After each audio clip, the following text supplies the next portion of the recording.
All right, this is part 2. Numero dos after some technical difficulties, but it's okay.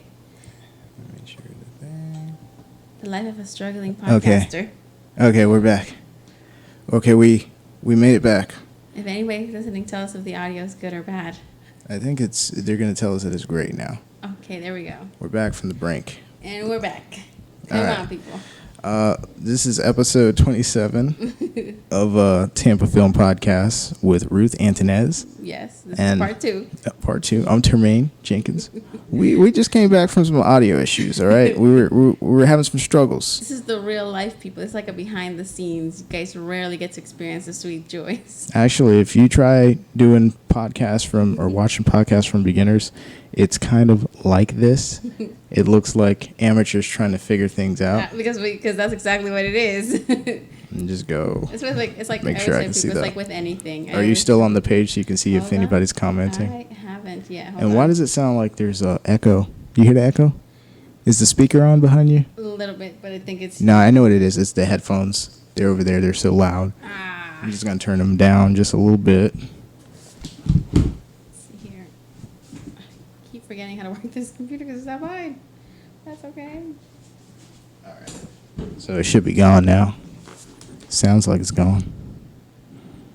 Let's see. Is it? Can you hear it? Yeah, it's gone. It's gone. It's gone. It's gone. Thank you, God. All right. It's better. Yeah, all right, ladies and gentlemen, we are back, and thank you so much for sticking with us. I think that's... Comment at will. It's all gone? Good. There you go. All right. So what were we were talking about gun reform or something like that. You know what? We'll save that. I'll bring it back. We'll do that for the part. outtakes. I'll bring that back when we re-record it and stitch it together with the good audio. I'll put that part of the conversation back in there. But the reason I'm glad to have you back on the co-host this with me today, she's not a guest.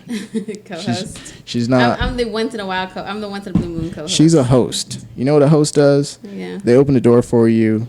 They ask you if you want anything to drink. I don't even know why I'm pouring this right now. You should be pouring me a drink. You're right. And they, host. That's kind of what she's great at. And Am I really? yeah, we're gonna get more Ruth Antunez in here, a lot more. Oh, let's see. If I have time, But for those who are joining us, so what's happening today with Tampa Film Network is you've noticed we've been releasing the stuff that we actually filmed. Yeah. It's because we're employing a new workflow for editing to where it's okay to release a rush cut version of what you're doing. Basically something that's not perfect. Now, I'm not mispronouncing the word rough, like rough cut. I'm saying rush cut. And what that means is there's a deadline where whatever's on our timeline, we will just send that out to Tampa Film Network community, and it's shared within the group. And we basically that's basically what we have available right now. Yeah. And normally that's not done. You get to a rough cut version where you have some things to work on, but it's not necessarily dependent on a deadline. This rush cut thing is dependent on a deadline. So the first week we did it, we got out Park Bench #1 with Sharon Packwithers and... Sure, have back in the background? You can hear something? No, I said we have that in the background of the video. Oh, yeah. So, yeah. Are you able to move it at all? No, not from where I'm at. Hang on,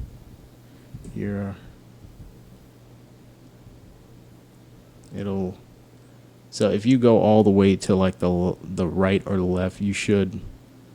Hang on. That was you. Do that again. Ooh. If you go all the way to the right or the left, you should end up...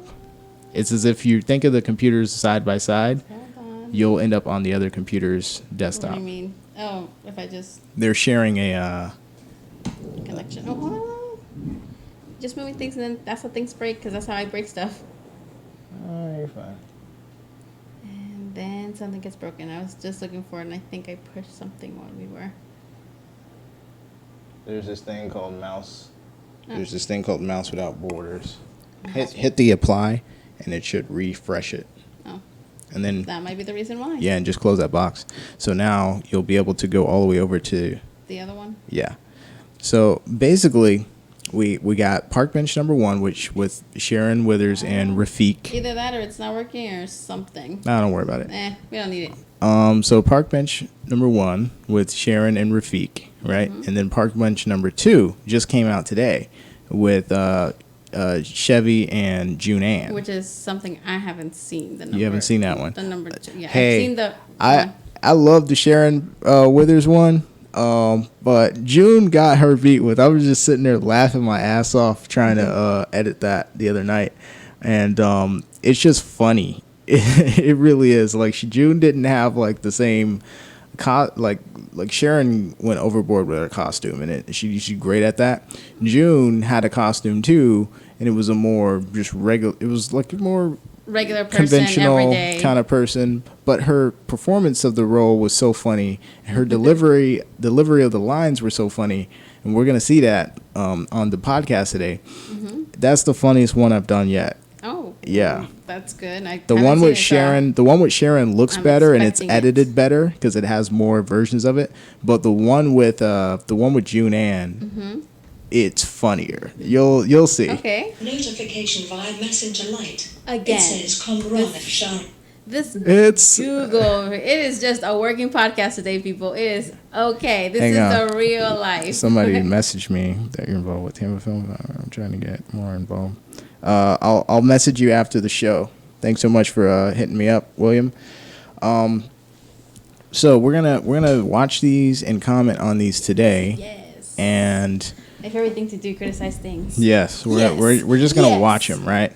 And if you want to see these, you can actually, if you're in Tampa Film Network, just go to the group on Facebook. I'm gonna show you how. Let me just go to the wide screen over here. All right, so you're on Facebook, and this is the dark version. So your Facebook probably looks lighter, but you just go up to the search bar, you type in Tampa Film Network, right? And then it doesn't pop up, and then you're embarrassed. Oh, we're here, we're here, baby. We made it, baby. We did it. But anyways, all the Tampa Film Network stuff is gonna come up. All right, so here's where people get confused, right? So the top hit right now, the fan page comes up, our official page on Facebook. That's not the same thing as the group, right? So the page is just something you can go and like, and we publish stuff on there. Yeah. But the group is where we're actually collaborating and doing all the creating and stuff, right? So you go to the group is where we're publishing all the rush cuts. We're not going to put something on our page until it's like the final, I would say like the final cut, like just basically everything maxed out. Yeah. Best color, best sound, best. Close to perfect as you can get something. Everything perfect, right? But all the versions before that, everyone in Tampa Film Network gets access to immediately. You can download Rush Cut version 1 with audio problems and color problems and whatever, just because you just want to have something for your demo right now. It's okay to download that, use that. You can even share it if you want to. Cause, I mean, it might not paint you in the best light yet, but hey. But the cool thing is, so let me go down. You have instant access to it. You have instant access. You can use it, and we update it. So let me go to Park Bench 1. All right. It's right there. So here's Park Bench 1 in Tampa Film Network, right? And we did it directly through their video player, so it's like it'll play automatically as soon as you scroll. Got it. But you can see here, this is Park Bench number 1, version 4 Rush Cut. So this is the 4th version of the Rush Cut, right?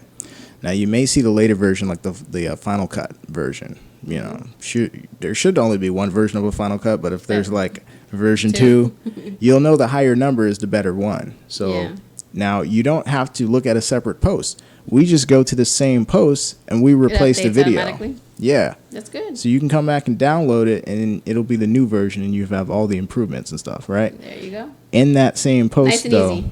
In the same post, though, we have the people who are in it credited. So this is Park Bench 1. It's got Sharon Withers. It's got Rafiq Kamel. I'm involved as crew. And then all the teams that were involved are here. And if you're not in any of these teams and you want to join these teams, you can just follow the link. There's acting team, editing team, director's team, camera team, audio team, whatever your skill is, right? So we're going to watch them today and see what we think. And mind you, this is a rush cut version, so it can get better. We're prioritizing getting something done and getting it out versus it being perfect. And we can always come back and make improvements. So that's the whole. It's the good thing. That's the initiative. So we're gonna go full screen with this thing. Let's do this. I'm gonna pause it. All right, bring in the volume. No more audio issues, please. Oh, no more audio. No more audio issues. I mean, Please. No, we want the audio. We we don't want the audio. issues. Just don't want the issues. All right, here we go. Here we go. Here we go. Here we go.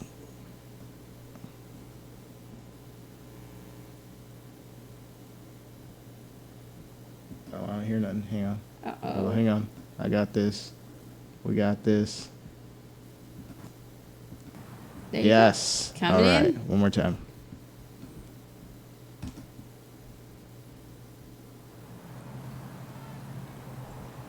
There you go. All right. This is Park Bench 1. It's buffering a little bit, so the HD There you go. It's isn't starting coming. It'll start to come in a little. Yeah, it's starting to come in. I was So like, that's Rafiq. Walking up is Sharon in her outfit. Anybody sitting here, hon? very good outfit. Very good Figured a costume. good-looking fella like you was probably have his girlfriend waiting. No, thank you. Oh, my dogs are barking. Let me tell you. Notification via Google. It says 88 degrees, 15 Tampa minutes break will partly do you a world cloudy. of good. I'm sorry for the interruption. Let me just turn the volume off for this. What is up with this notifications? I'm I just swear, obsessed with AI, just Google is, making like, everything easy. Trying to It's me. Whenever it offers something, I just say yes, please. All right, here we go. Ooh.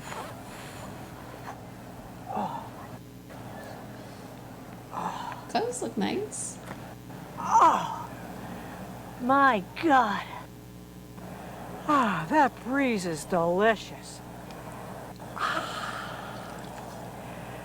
Ah. Nothing like a little break from work. I got 15 minutes and then back I go. It's a madhouse over there, I'm telling you. We got ham on sale this week. Let's see if this helps the buffering. And have you had one of our hams? I'm not talking about what they do over at the ShopRite. That's a processed ham. You know? That ShopRite, you don't want to go there. You know their ham, it's processed. Have you ever had the processed ham? Sorry, let me tell ma'am. you. I'm so sorry, ma'am. Don't mean to cut you, but I'm studying right now. I got some tests I need to do. That's going to be next week, so I'm studying right now. Sorry. Sure, hon, sure. Yeah. Yep, I'll just zip it. I'll just zip it. Yeah. Oh, you know what? Maybe I'll check, see what the babies are up to on Facebook. Oh, yeah. see Good. what the You do babies that. are up to. That's good.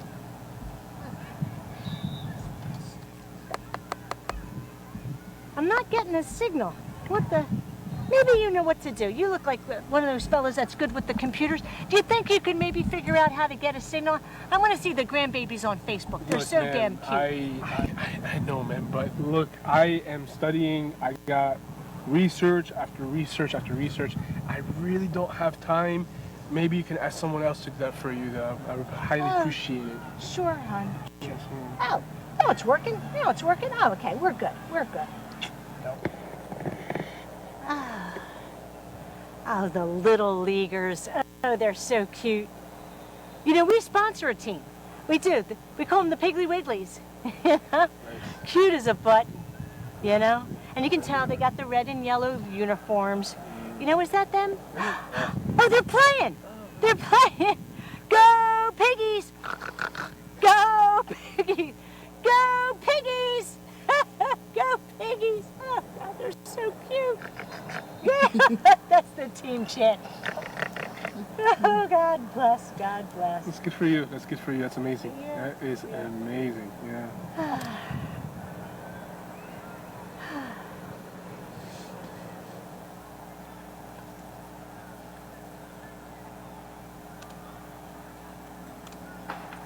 You know, maybe you could help me.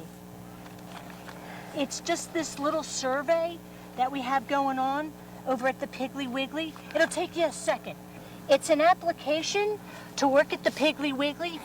It'll take you a second. You wouldn't mind, would you? Wait. You set all this up so you can sit down with me. So you can recruit me? It'll be it's a contest we have at Piggly Wiggly, and the person who turns in the most number of these surveys will win $500. I'm this close. I'm telling you, I'm this close. So, if you wouldn't mind. You know what? I have a freaking test tomorrow. I'm so done with this. I am so done with this. I've been trying to study. I can't study. I'm going to go crazy. You know what? Have a good Take day. this with you? Bye. No. You can fill it up tomorrow. No. Bring it in. We're doing a brisket tomorrow. I don't care. Jimmy's briskets are the best. Shut up.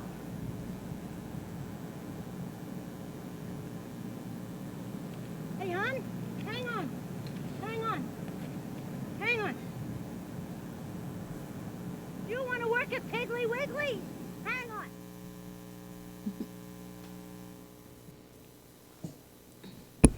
All right. All right, all right. As all they right, say. all right, all right. As they say. So, initial reaction. I love the colors. Actually, I love her costume was definitely just eye catching. The yellow and red and against the green looks very good. Obviously, you said she was the one that chose the. Yeah, she designs her own costume. So it's really nice, and those colors just go really well together. But obviously, that means that there's probably some color grading involved for you to get like that nice. Very little. Really? Yeah. When I do color grading, it's very slight. Like the color correction is just the process of making sure everything is relatively close, and then when you grade, you give it a style. There's really no style here. You're just like a natural, like they say. Her outfit is really that red and yellow. Yeah. Oh, wow. It was loud as hell. Visually speaking, it's loud. Yeah. And but- I mean, against the green, almost everything in the background is green. So Yeah, and his Kamal's shirt just black. Yeah. Very plain looking. But it's a good choice though, because she's obviously the main. Yeah. Person in the. Yeah, The little shorts, so you want to make sure she stands out. Yeah, park bench is a concept that we do it in acting practice. It's basically a game, right?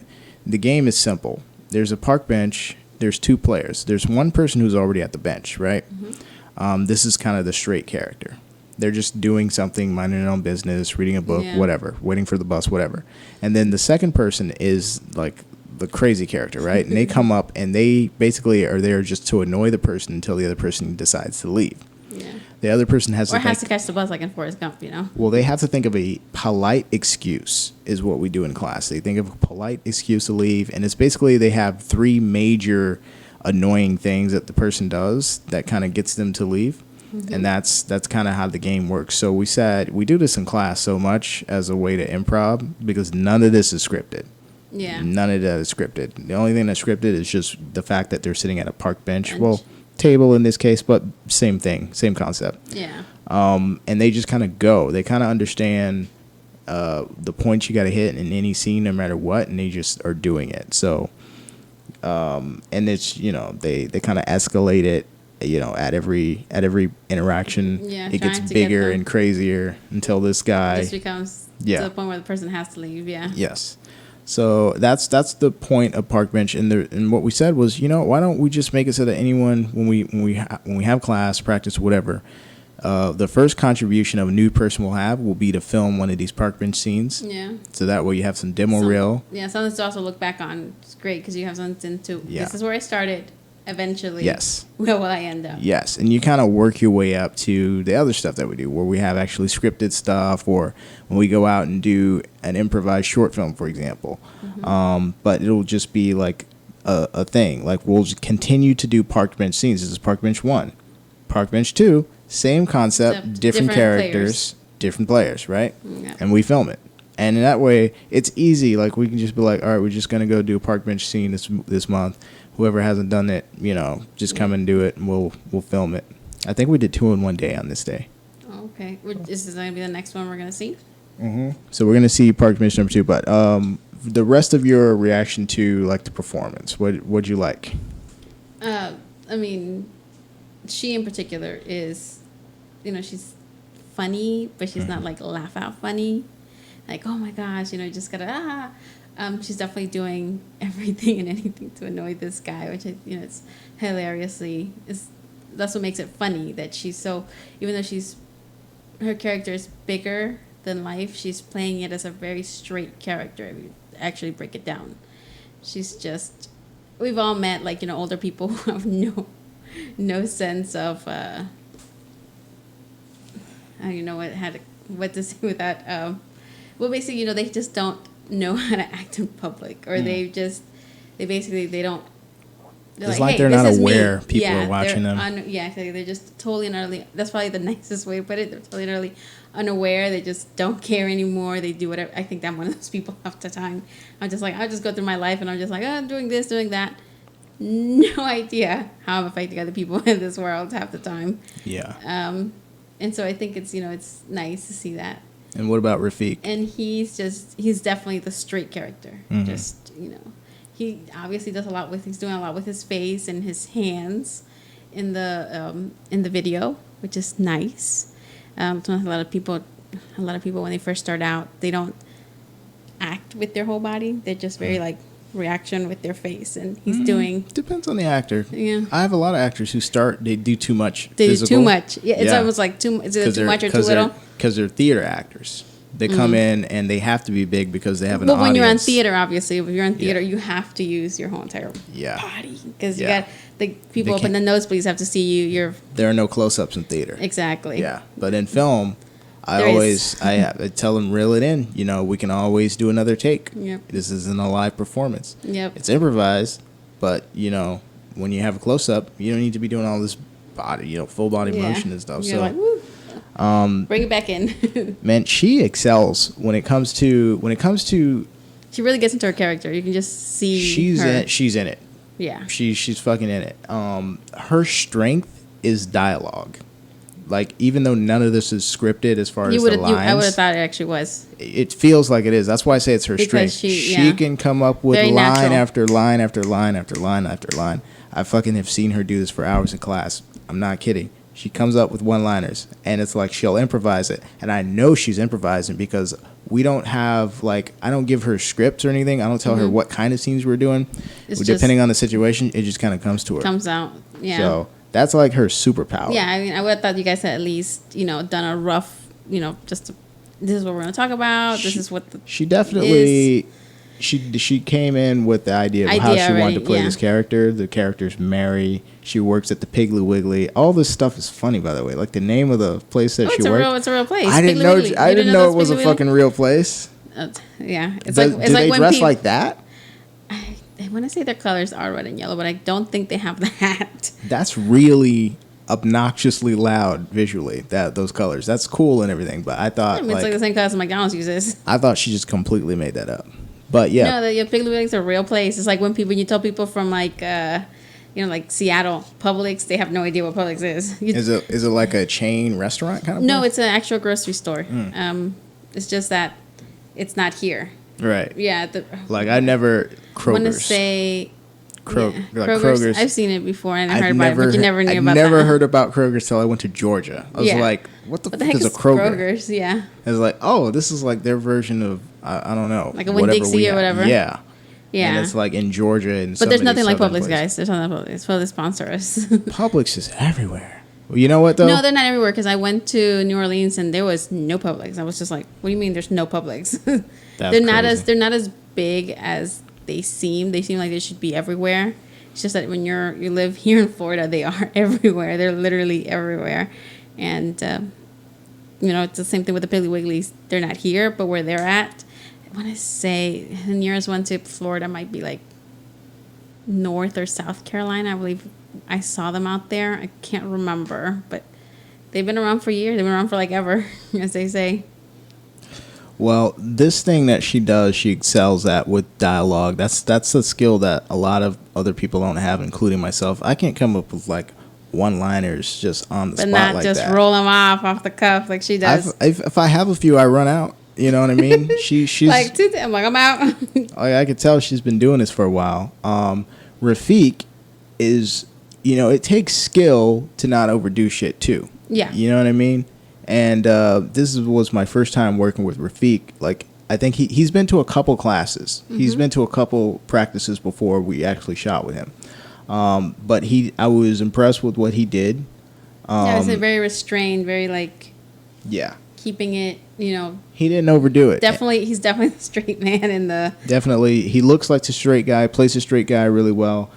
His performance escalated on pace with what she was doing too. So by the time at the end, he wasn't the polite U.S. or university student or whatever. He was like, I'm gonna go crazy. I'm out of here. And he's like, he starts walking away. She's like, well, you can come and fill out an application tomorrow. No, I don't care. Shut up.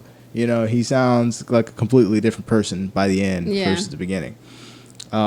His costume. I think she would agree with anybody. I think it's just she just kind of, just kind of chips at him until he's gone. She just kept coming up with shit. And here's what I love. Did you see the Nazi salute? No. Here's the brilliance of Sharon Withers. Like, listen to this.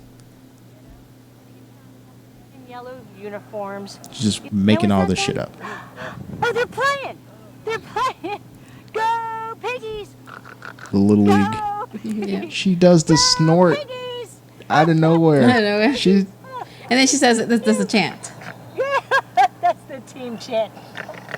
and it fits with everything. It's like, that's genius. Yeah. It's like I remember being at the park. It's like, damn, that's a good idea. Yeah. That's a really fucking good idea. Like, that's some But good I gotta stuff. say, if there's a little league going on and the guy wants to quiet and study, why is he studying at the park with the little league going on? Yeah, the little league. Well, that was a real thing. Like, the kids were actually practicing at the park. But and I'm even more impressed with Rafiq, because often when you're getting showed up by somebody who has so much, because of the character, She's a big character. she has so much she can do. Yeah. It would make some actors like kind of panic, like, I need to up the ante a little bit. He didn't do that. So No, you know what they say? There's no such thing as, what is it, little small roles or something only. like that. Yeah. I don't know I can't about remember. I can't remember, but it is true. Like, every role is important in Every role is important fundamentally. Yeah. But yeah, so I was impressed with both of them. Her costume design as well as her dialogue is excellent, and him just kind of keeping his cool. Yeah, until he basically just boils over. Yeah. And that's what makes it great. He Doing a doesn't brisket boil of it. tomorrow. I don't care. Jimmy's briskets are the best. And the walk, I like his walk. Yeah, me too. I was He saying, walked away like a caveman or whatever. Yeah. You know what I mean? So very angry. You could tell, Yeah. like, in his walk, he was like power walking or like just like angry. and Oh. she's still not done. You want to work the at next Piggly victim. Wiggly? Yeah, to the next victim. So, yeah, that was fun. It was a good park bench. That one was really nice. Yeah. All right, let's go to the next one. Next one. To the next one. Are you able to do it? I don't think this thing ever Go went all ahead the way. Keep going. Keep going. No, nothing. I am going all the way. Like, Did you apply the mouse? Yeah, nothing. It board or didn't something? happen. I don't know what Okay. happened. Well, that's That's what I'm okay. saying. Well, I tried. I was like, why isn't it doing it? oh, you know what? Grab that keyboard right there. Hold on. Don't lose your headphones. Exactly. But she'll be back in a second. See, this is the value of having a wireless keyboard. Now we have the same power. Now we have the same power. Oh, wow. Don't let it go to your head, though. I'm full of power now. No. This is all mine. I will take over as I please. Now, do I have? There you go. Oh, there you go. So So you wanna go up? Oh yeah, there is. Well, go up just so the people watching can see that all we're doing is scrolling up and down in the group. There you go. Up and down. Scroll down a little. Here it is. So this is Park Bench number 2. This just got released today, folks. Park Bench number 2 with Chevy and June. She's gonna go full screen in a second. She's gonna give that some volume. Again, another keyboard I have to get used to. Hey, do it. Just hit the play. I think that's like the little window thing. Oh, Hit the play in the middle again. It'll make it bigger. there There you we go. go. Sing All right. forever. Praise Jesus. Ooh. Praise the Lord. Ooh. Oh my goodness. Ooh.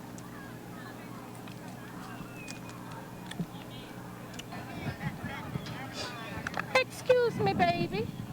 Are you Mr. Johnson's granddaughter? Excuse me, ma'am, you talking to me? Yes, baby. Are you Mr. Johnson's granddaughter? You favor him. No, ma'am, I don't know Mr. Johnson. Oh my goodness. Ooh, you sure? Ma'am, man, what's your name? I'm Miss Betty, baby. Miss Betty, nice to meet you, Miss Betty. It's hot out here today, isn't it? Yes, it Man, is. it's hot out God here. is good, though. He All woke the me time. up this morning. Yes, ma'am. Yes, ma'am. Yes, ma'am, but I don't know who you're talking about, ma'am. Who's your people? Well, McDonald's. The Trump McDonald's? Yes, ma'am, McDonald's. Oh, baby. Is your grandfather Bigelow McDonald? Big who? Big who? Bigelow, girl, they called him Bigelow 'cause he was big and hang low, baby. Back in the day. Ooh, your grandfather. Ooh, I almost was your grandmother. Oh, Just Tell Bigelow I said hi. I'm really trying to be respectful right now because I was raised to respect my elders. But right now, you're making it very hard for me. oh man, what is going on? well, that's It was not like this before you got here. Rush cut. Oh, We're losing it, man. this is not the latest cut. You sure? I must have put the. I do not play when it comes to my grandmother, ma'am. You're not gonna sit up here. All right, No, baby. ma'am. It's all right. Ma'am, it is God not. is good. He's a forgiving God. Baby, let me ask. Are you saved, baby? Yes, are you saved? That's the question. And sanctified. Lord knows God has been good to me. I'm on my way to church today. Let me invite you. What you doing today? Yeah, this is not. This not the isn't one right. you- It must have like when I put the updated one, I must have hit the old one. But but this is actually perfect if you think about it, because then you get to see the process yeah, of, you know, I you guess said so. a rush cut. But this isn't You're like, really. This is the one I wanted to This show. isn't the real version one. The real version one has audio all the way through. Okay, that shit is that It's much better. It's much better. somehow we messed this up. But Yeah, anyway. drink this water. No. You need to where You going. messed this up. I messed it up. Whatever. We messed it up. Everybody messed it up. One for all. Baby, say hi to Bigelow. Big low.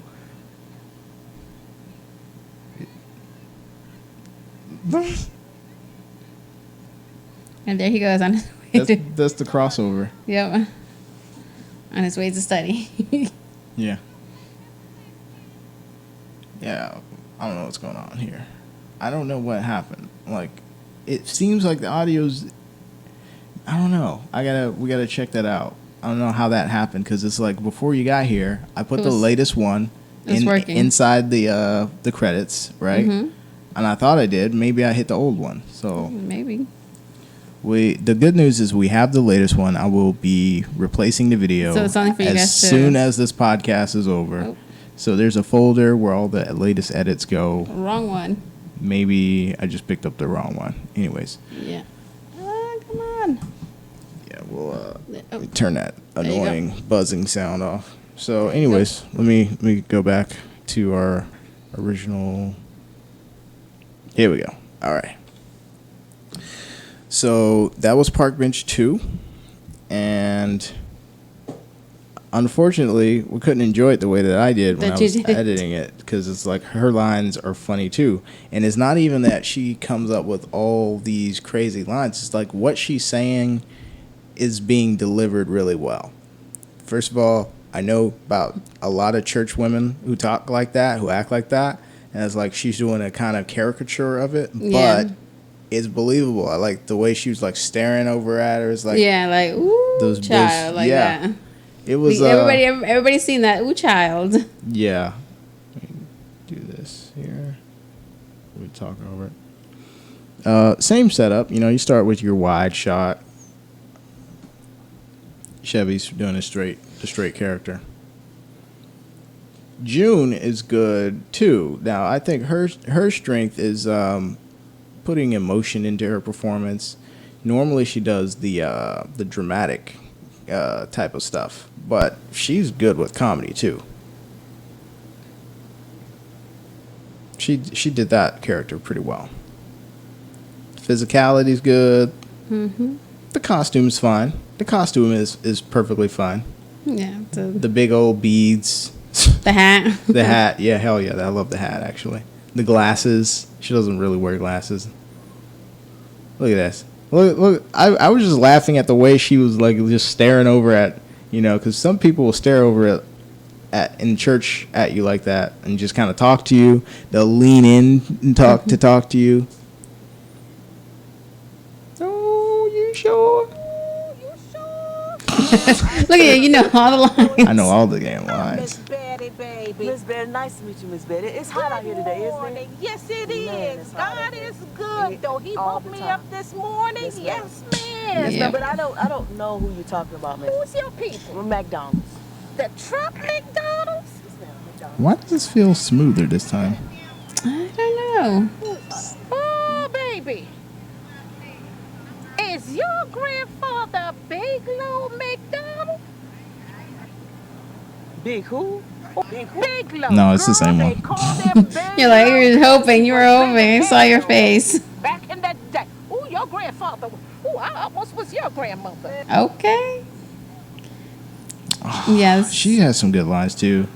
Tell They're not me funny, who I but said Chevy is good at hi. Yeah. the dramatic I'm really trying stuff. to be respectful right now Okay. because I was raised to respect my elders. But right now, you're making it very hard for me. She's like getting all defensive. Yeah. What? We're missing the good stuff. You're missing the good stuff. The Yeah, real we're good missing stuff. the good stuff. Tune in next week. I do not play when it comes to my grandmother, ma'am. You're not gonna sit up It's here. all right, No, baby. ma'am. It's all right. Ma'am, it is God not. is good. He's Ooh. a forgiving God. You know what? Is it? We have the real fucking file sitting here in the folder. So the one that I uploaded, Wait, pop it up. Pop you it up. know, I don't know why I didn't think of it a second ago. Let me bring the folder. Because you were all disappointed. I was all disappointed. I was like, That's why when you didn't bring it don't, up. sometimes, you know, it Things takes. just don't work out. It's when okay. Hey, you know, I'm- it happens. I'm used to things going perfectly because when I plan it down to the detail, everything usually works out. But then it doesn't. I mean, Right now, just because we're kind of on camera, it's like, it's like, oh no, it didn't work. look, so there you go. now Rush it's- cut. So we got rush cut. This park bench. I wouldn't know which one is it. It would be the one that says rush cut with the 1, but that's the one I think that we just played. Let me just double check. Yes.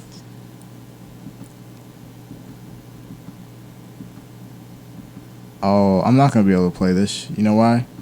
The audio coming out of the browser is different, so it's like I'm not gonna be able to really play it. Sorry. Sorry, people. Sorry, people. Don't worry about it. You win some, you lose some. You know, I don't like to lose. it's part of life. Yep. There you go. There's that. Ooh, child. Yeah. But anyways, so this one was funny, and once we get the audio in there, I think everybody's gonna like this. Sorry that the audio is broken right now. We will replace. But that's the thing about a rush cut. I mean, you get what you get you whenever. get what you get when it's rushed. I guess. Exactly. Now you know what the cool thing is, right? Let me show you guys something that you guys may not be aware of. So, where we posted these cuts is in the main group, Tampa Film Network. Mm-hmm. But if you are in the acting team, you not only get that cut. Let me show you this.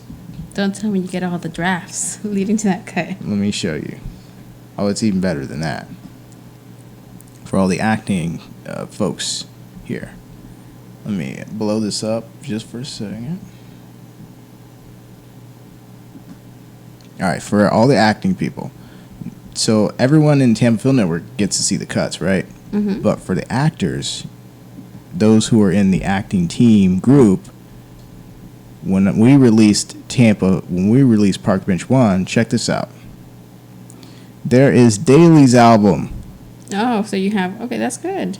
What's the Daly's album, you might ask? So you see the same video that got posted in Tampa Film Network. It's there. But if you click the Daly's album, it leads to a Google Photos album with all the footage, all the takes. Unedited and And raw. raw.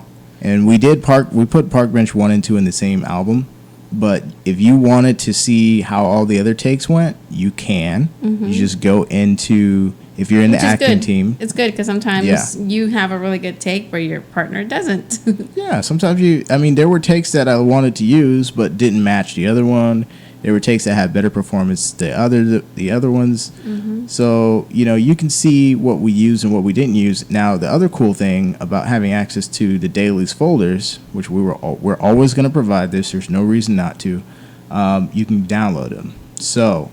So join the team, basically. Join the team. This is not as good as having the base files. Like the editors have the base files. Like we have a shared sync folder. What's happening here is they get uploaded again to another system that makes a copy, and then it like down converts to save space. So it's not the best quality, but it's something. It's pretty damn good quality. Okay. Because it's the algorithm that they use to save space is actually pretty good. So it still looks good. It's just it would look even better if you have the actual files from that the editors have. But this is good for the actors. Actors can download whatever takes you want. Look at this. This is a 7-minute from this one angle right here. 7 minutes of them acting, just, in between takes too. So if you wanted to use part of that, you can. We don't have any restrictions on that. We're not going to do that, especially for these like park bench scenes. It's fine. And we're just not going to release what we don't want you to be able to have and share and use whatever you want. We'll just not release it. But the thing is, the thing is, we're getting in the habit of releasing things. We want people to have it and use it as you want. So this is the benefit of being in Tampa Film Network. You get all this stuff. So everything's going to be faster now. That's the plan. No, that's what it's going to be. What it is. That's how it has to be. Everything's working better. Gotta get that workflow. Yeah, everything's working better now. The workflow works good. I like the idea of the rush cut now. I can go back. We can go back and replace the videos at will. So there's nothing wrong. Let me see here. Tampa Film Network invited you to become admin of the. I thought I was. I'm not an admin. Look at that. Should I be? Yeah, I'll hit accept. Anyways, I thought I was already admin of the group. Anyways, so yeah, be aware that you can get, if you're an actor with Tampa Film Network, it's not just the cuts that you get. You can get the actual, all the footage, takes. Yeah. Yeah, use it as you want. All the footage. I don't give a fuck. And of course, when it comes to like the editing, you just leave that to the editors. We'll do the color correction. We'll do all that professional stuff, and all the rush cuts will get replaced with better versions, and then the final cut. So which will be on the actual. It will be in the same post because we can go back to the post, hit edit, and then upload the new video file, delete the old one, and that way you can just keep going back to the same post. Okay, just save it. Save it, and then just keep going back and checking on it. Yeah, that's what people should do now, so they can check the new one once you upload it. Yeah, just save it. Better version, just save it. You can have the old version if you want. Use that. Use the new one. We don't give a fuck. So that's how it's going to be. So that's 2 park benches. And when's the next one? When we get back to doing acting practices, because I've been off for like 3 months. Summer vacation. I've been working. What happened? I've been working a lot, and things have just kind of been topsy turvy at work. And I thought, I thought something was gonna happen. It didn't happen. Didn't get that promotion, huh?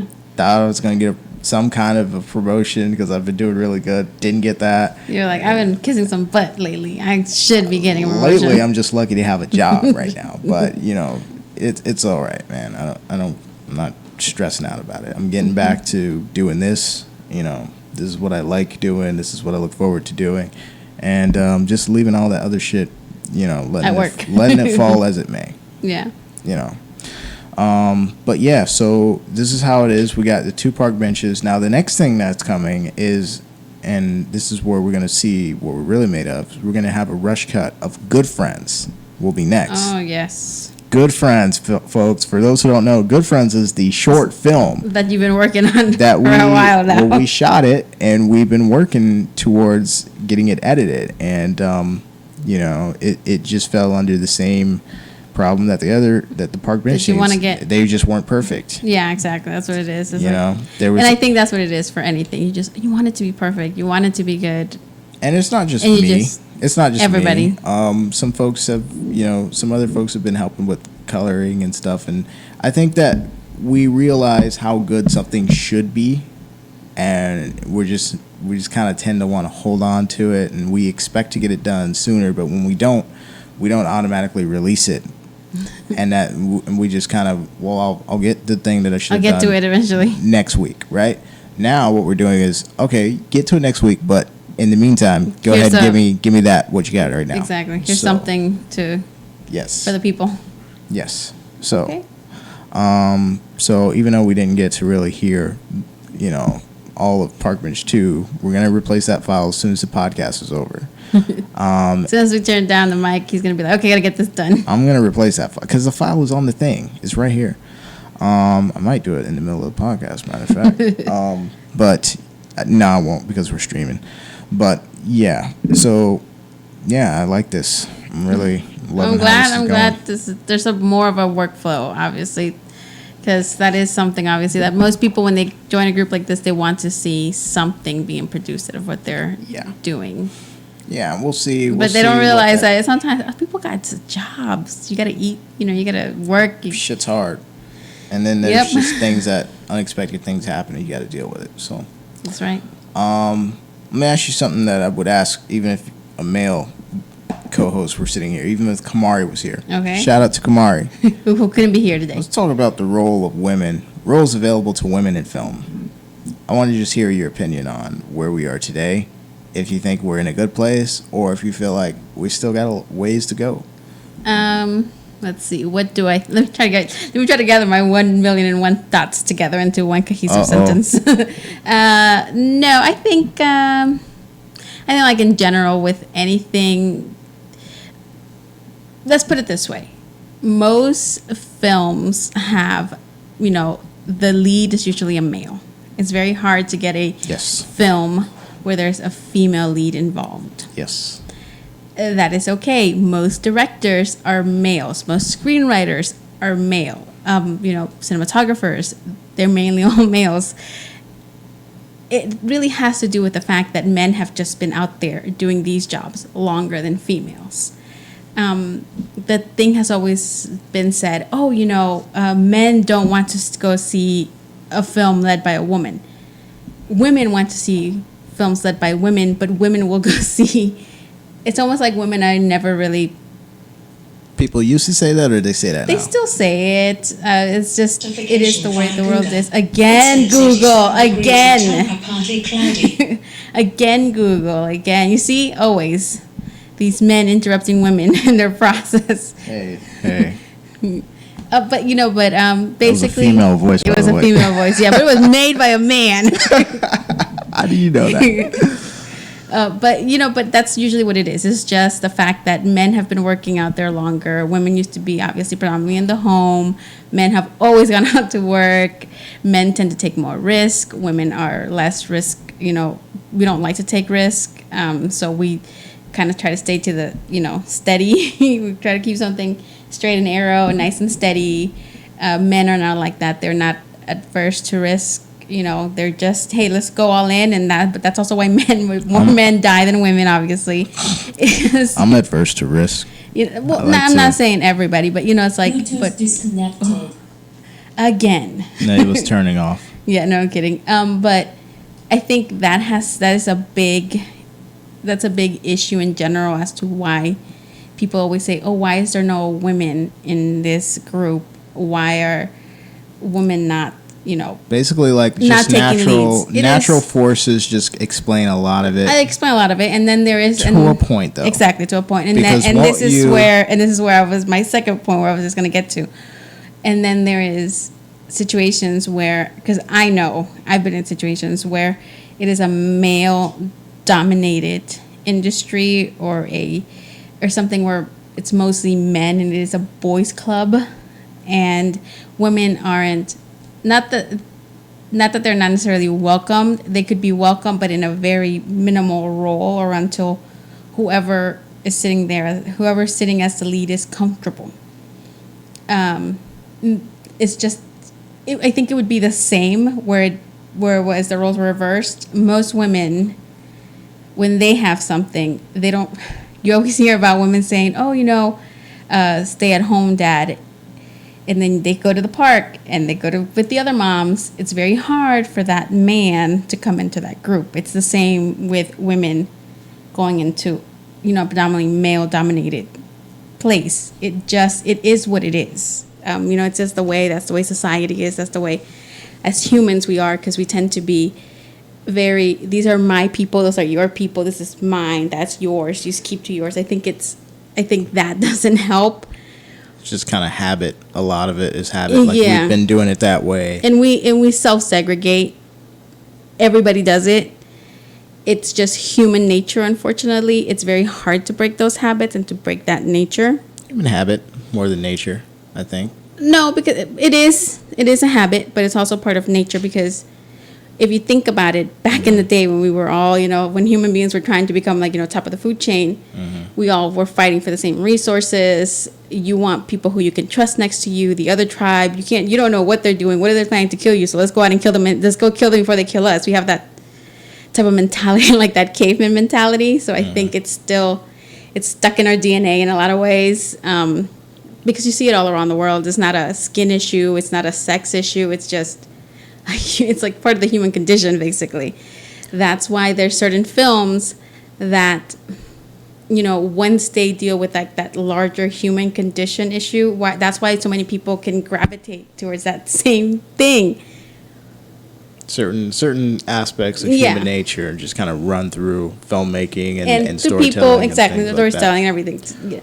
Yeah. People, however, when it comes to issues like I'm sure you're aware, like, if you raise your kids a certain way, they kind of have a view of the world based on how you raise them. Oh, of course. And out of habit, like if you have, like, say, one girl and 4 boys or whatever, she's kind of one of the group. She's one of the boys a lot of times. It's not like, or it can be like this, but it also can be that a girl can be a bit of a tomboy and want to do everything that boys her brothers do. Yeah, just because she's I know what you mean. Boys. When I was growing up, I remember my neighborhood, it was all boys. Right.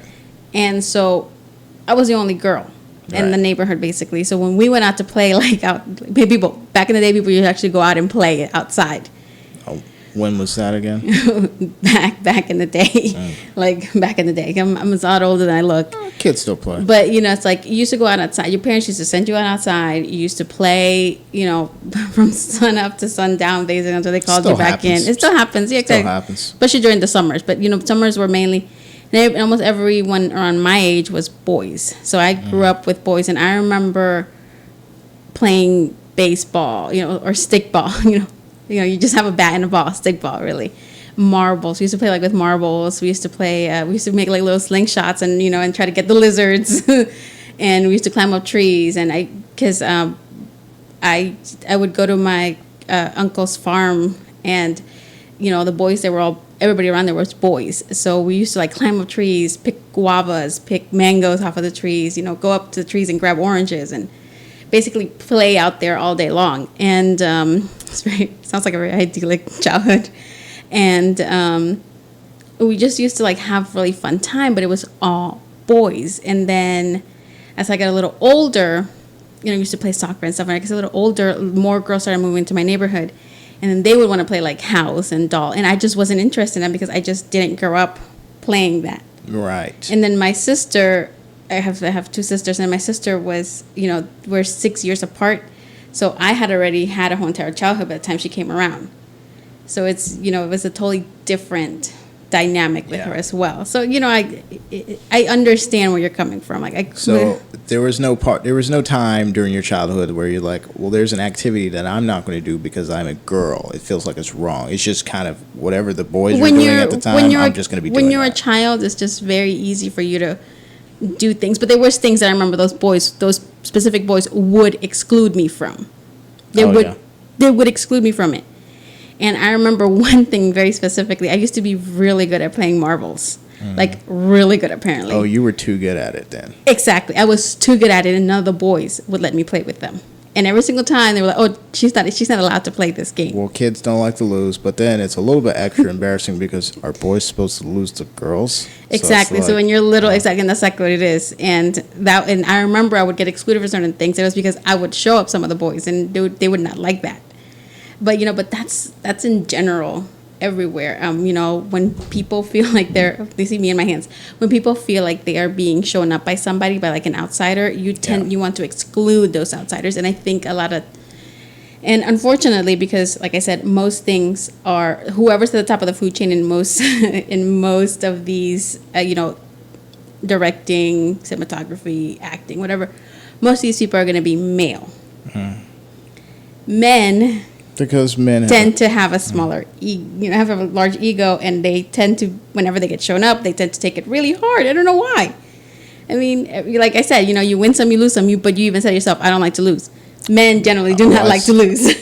Well, kids don't like to lose, but the thing is, it kind of depends on what you're growing up in. Like me, I don't like to lose at the things I'm competitive at, but I don't care if people like get on the bus before me or like rush. They get to work a little bit faster because they drove faster. They cut you off. I don't care about things like that because I'm not competitive. Aggressive. You're like, I'm not an aggressive driver, people. I want to live. You know what I mean? Yeah. There's too many people who die in car accidents every year. But I don't think that has to do with being a man at all. It's just kind of like, how you're raised influences how you decide you want to make decisions about yourself. Of course. Now, me, I happen to be really, really independent from a young age. So it's like I would kind of look at adults and other people critically and be like, oh, that's not right. I don't think you should do that. I don't want to do that.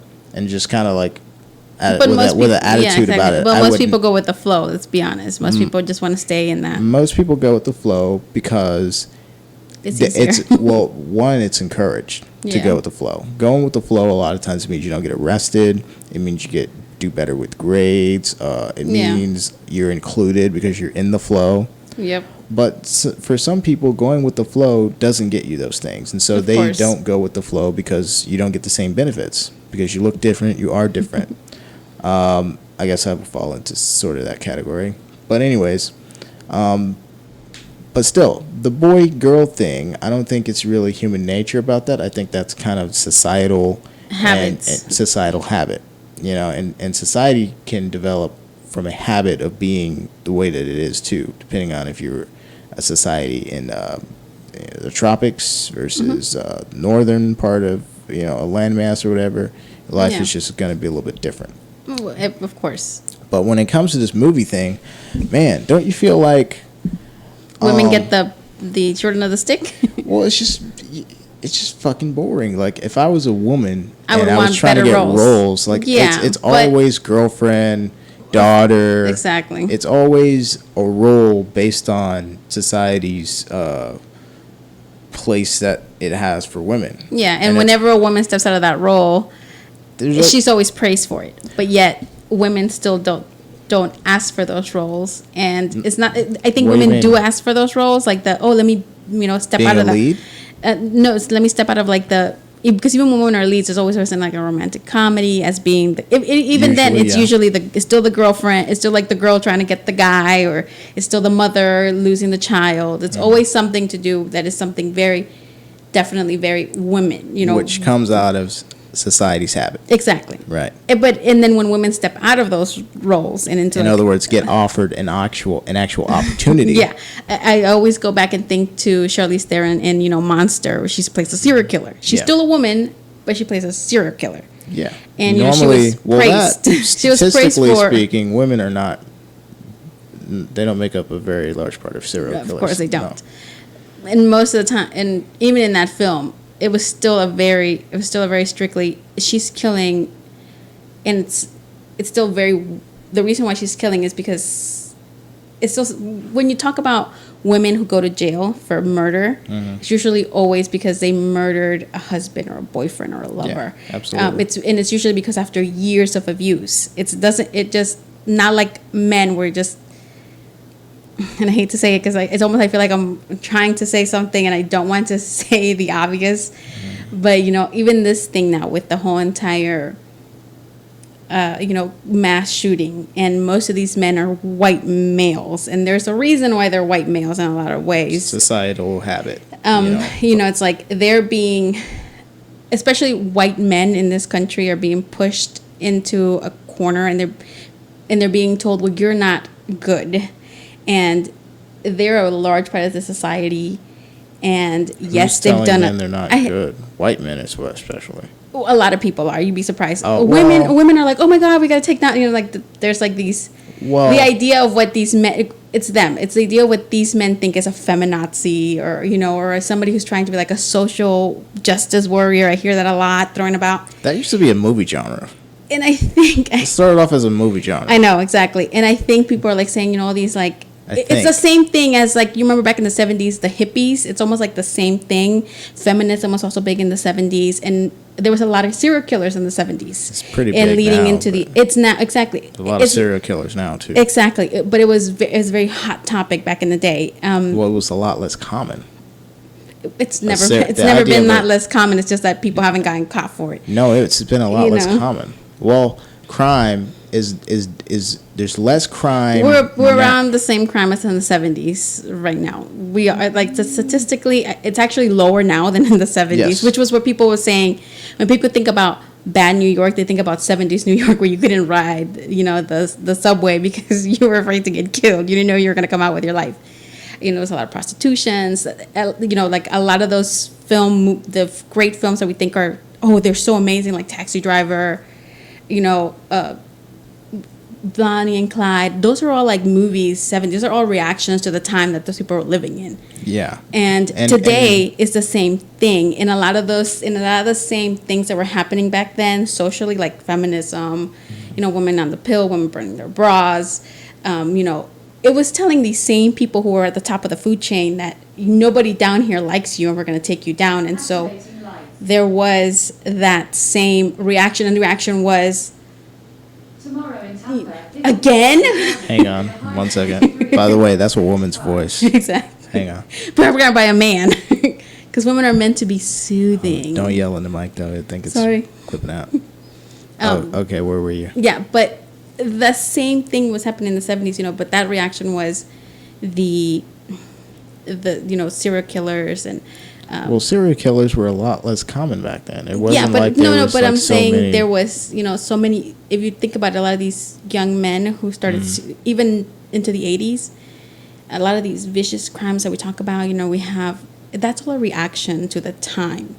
And nowadays, almost if you notice now today, the same things are happening. And how I was saying the whole entire thing about how you're in a group and you think that group is out to murder you and massacre you, so you're going to go do it before they do it. And I think that's a lot of the reactions people are getting. They're getting what they perceive are threats are not real threats. It depends on who we're talking about, because there's a psychological profile for lots of different types of killers. But what you're saying, though, is that, well, it was more novel back when it was occurring less. And the thing is, now serial killers are. Well, now it's been instead done, of serial killers, now it's mass shooters. Well, those are serial killers. Well, those in are a lot of ways, yeah. Well, serial and spree. They're kind of like things. Yeah, but, they're kind of. Well, the thing is, though, in that same ball of awful people. Yeah, but the thing is, though, now, as well as before, but more so now, there's so many more examples of what to do when you're not happy with society. There's so many more people that you can follow. Like the Columbine thing was shocker because it wasn't happening then. That was the first one. That was the first, but then that informed the next Columbine type shooter, which informed the next one, which informed the next one, to the point where now we're at the point where there's a mass shooting. There are more mass shootings than there are days in a year. So like every day there's a mass shooting. There's going to be more than 360 mass shootings this year. Right? I don't know. We don't know. We don't know. There will be. We hope not. But if there is, the year's not over. But what the thing is, the trend is going. Well, yeah, that happened last year, where we got to the point where there's a mass shooting for every single day. A mass shooting is like 4 people or more. That happens every single day. But that has been happening all the time, though. It's just that it has. Not. Yes, it has. It has not. I mean, in Chicago, it was very popular to shoot up people. But it was a gang member shooting another gang member, a different gang member, rival gangs. It happened in, Los Angeles when there was the Crips and the Bloods thing. It has always been happening. It's just that now... It hasn't always been happening, though, because before the Crips and the Bloods were there there was other kinds of violence. And there was. It's just that now it's reported on constantly in the news. Well, no. It's also it's just like the you can new look trend. you can look at crime records and see that those types of crimes have been increasing steadily. Oh, of course, with anything, more people, you're going to get more crime. Where you get a larger group of people in a city, more population, of course, there's going to be more crime. There's less crime overall as far as the crime rates, but this type of crime is increasing. It is increasing. Of course it is. And it has to do with, like I said, some of the things that I just mentioned, which was like, the idea that some of these, especially, and it's always men. Not that women can go out and do mass shootings. Of course women can. If you're a woman, you can go out and do a mass shooting too. Exactly. It's not, don't come over here and like try to bite my head off, because and women can be mass shooters. Yes, we're not trying to hold you back. Exactly. You go and you do whatever you need to do. Okay. No, but it's like, but women tend to be more of, you hurt me, I'm gonna hurt you back. I think it's in the nature where men tend to lash out at everything. You're making a human nature argument when it comes to that. I don't think that's not true as much as the fact that the history of our society has put women in a place where it's just not likely to happen, because they're just there's like also different outlets for women to express their frustration. Well, they're in a place where you're just not going to find that's an occurrence. Yeah. But just like when it comes to mass shooters, it's going to be one group right now, because that group has been in the position to where if it's going to happen, this is the group that's going to make it happen, basically. No, it's not because of the person's race. What it is this person has the easiest access to firearms. Yes. This person has this kind of failing with parenting. This person has all of these certain privileges that if they do get to that point, they have the easiest way to do it. And now there are so many more examples of, well, this is just what you do when you're depressed or an incel or whatever. It's becoming more prevalent because of that too. My gosh. Because now they're starting to reference each other. Yeah. I was inspired by this mass shooter, or I was inspired by that mass shooter. It's just becoming the new cool thing. But that's the same thing that's the same thing. People are so predictable. That's the same thing that has always happened with anything that gets popular. They were, you take reference, even in film, you take reference from this guy, and this is what you get, and this is what you get 10 years down the line. You're getting a repeat of, what you have seen, and you just bring it to a bigger audience, and this is exactly what you're talking about. Like, these people are just going back and forth on one another. I know. I'm sorry. Against my mic? I don't know. I don't know. I don't like it. You break it, you buy it. I just don't. I break it. I guess I bought it then. But that's. It's $19.99. Yeah, for anyone who wanted to do a podcast, these mics are not very expensive. You get like 3 in a box for like $30-something. Look at that. And he was trying to charge. They're pretty damn good. Quality. That would be $10 then. Yeah. He said 3. Trying to charge me. Are you trying to sell me something because I'm a woman? I will spend more money because women do tend to spend more money for things. So when I said 30, I meant 40.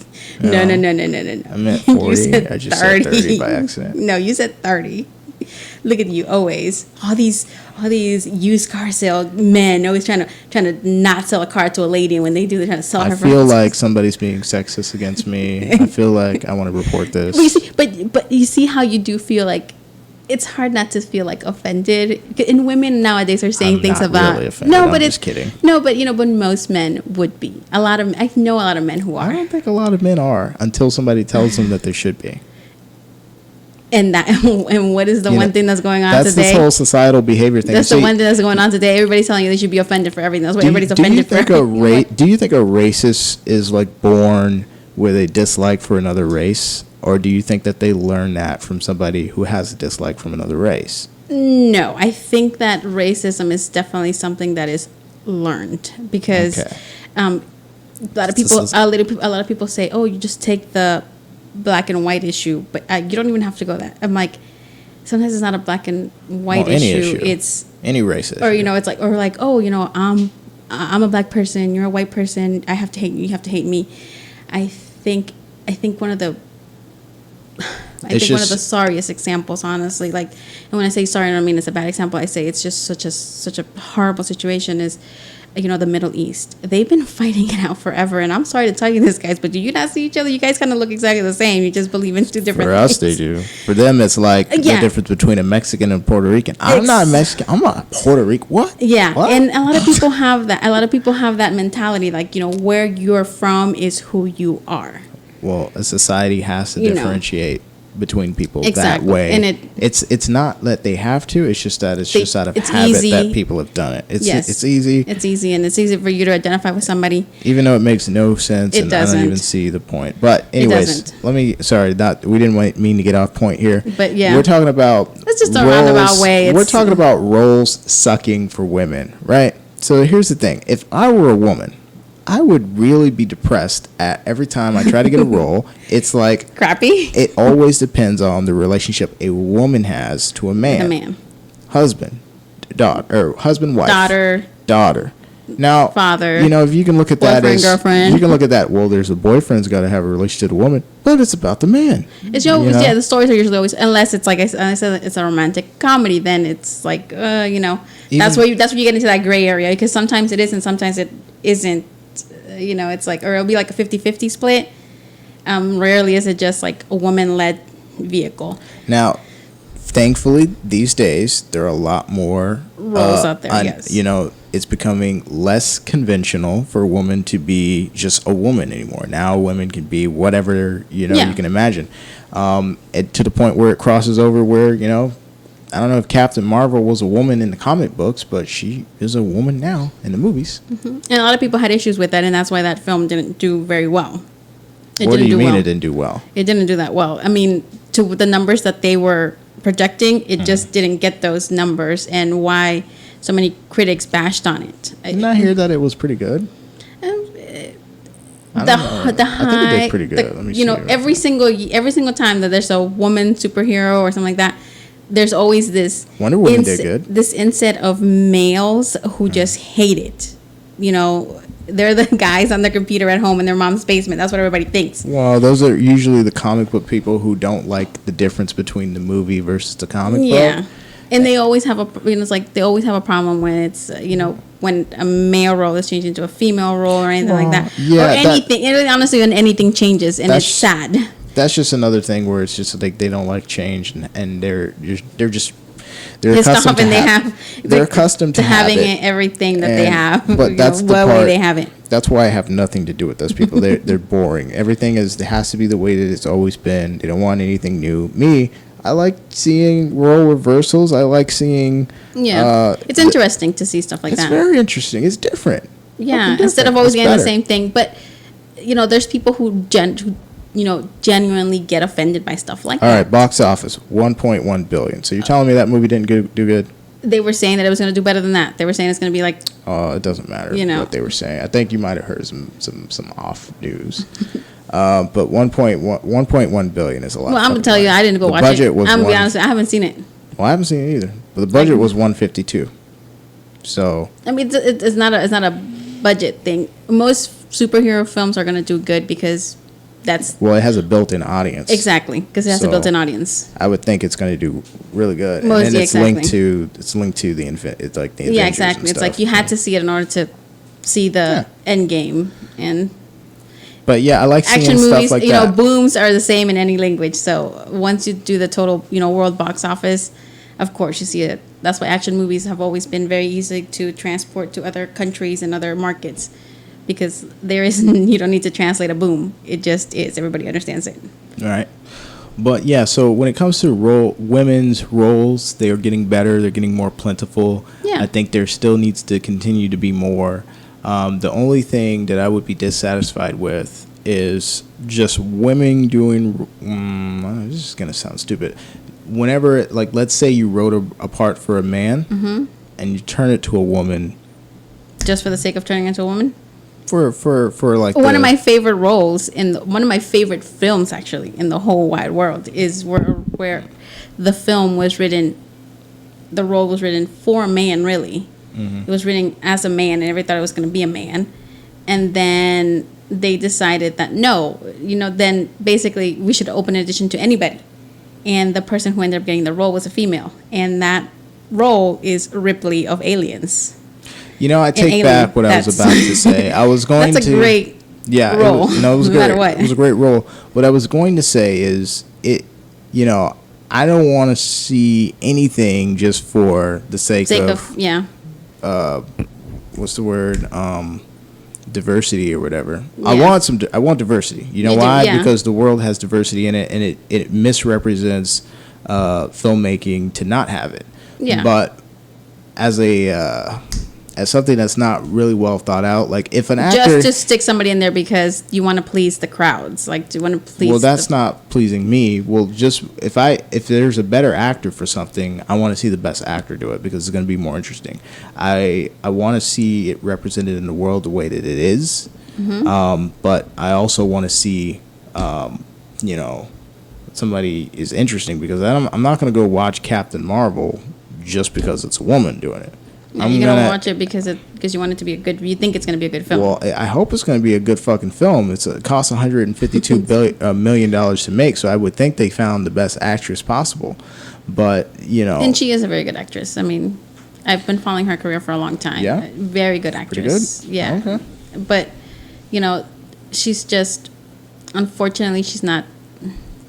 oh, so you saw this? I didn't see it, but I know You heard the criticism? Brie Larson, and I know how she acts like in interviews, and I've seen her act. You know, I've seen her, like I said, I've known her acting for a while. She's been in a lot of things, a lot of indie films back in the day, and a lot of really good things.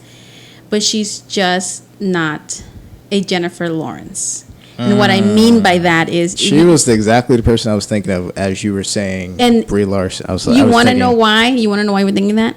Because Jennifer Lawrence is what society tells us a woman who does these roles. You know these. You know these female. That's what a woman should be. I don't know about all that. Do you know her roles coming up? You remember the Poker House? No. I'm talking Jennifer about Lawrence came through the ringer. No. I'm talking about outside. You know, yes, you can be an actress, but in real life, you have to be, you know, funny, quirky. It's nice to be this. You know, it's like effervescent. You want to be, you know, approachable. You're talking about women just in character in general. You're talking about just as an actress, like doing talk shows and stuff. The one thing that men don't have to deal with so much as women have to do is that outside of the production, you know, you have to be warm and bubbly because men in society in general expect women to be warm and bubbly. What is the one thing that a woman walking down the street usually gets said? Smile. You know, women are always told to smile and to be nice, and traditionally have been told to smile and be nice. And white people have always been taught by their mothers, be nice, smile, and that's why it's such a shocker. You know, going back to the whole entire thing with every Midwestern mother has told their child, be nice. Like it is an epidemic in a lot of ways. You know, be nice, smile, be nice. And I think it's just, and for women, it has always been like that. Be nice, smile. And so societal habit. Exactly. And so Brie Larson, if you see and you notice her demeanor and the way she portrays herself in real life. Like? Is she like be nice, smile, or is she not? She is nice and smile, but you can tell there's like a coldness to her. Oh, she's bad girl. She's a bad girl playing good. You see, that's the thing. It's not about a bad girl. It's just she's more reserved. She's more reserved. Yeah, she's more, and you can tell by the type of roles she takes. She usually takes roles, like some of her better roles have been about more stoic women, you know, more, you know, reserved women. And you can tell that that's the kind of person she really is. And they're trying to get her to be herself, more bubbly. Oh, more bubbly. You know, be more the traditional female lead type. Yes. Okay. And and if you notice, like Julia Roberts is like the perfect archetype, you know, she made the archetype. She did, exactly. I always tell people, if you ever watch Pretty Woman and the scene, everybody knows the scene where she goes in to grab the jewelry and then the box closes up on her, and then she just grins and her smile kind of just fills the room in that, you know, in the film. And at that moment, she became a star. Like it was inevitable that she would become a star. That is, like you said, she literally built the archetype for what it is to be now, today, a female lead. And Brie Larson just doesn't have that.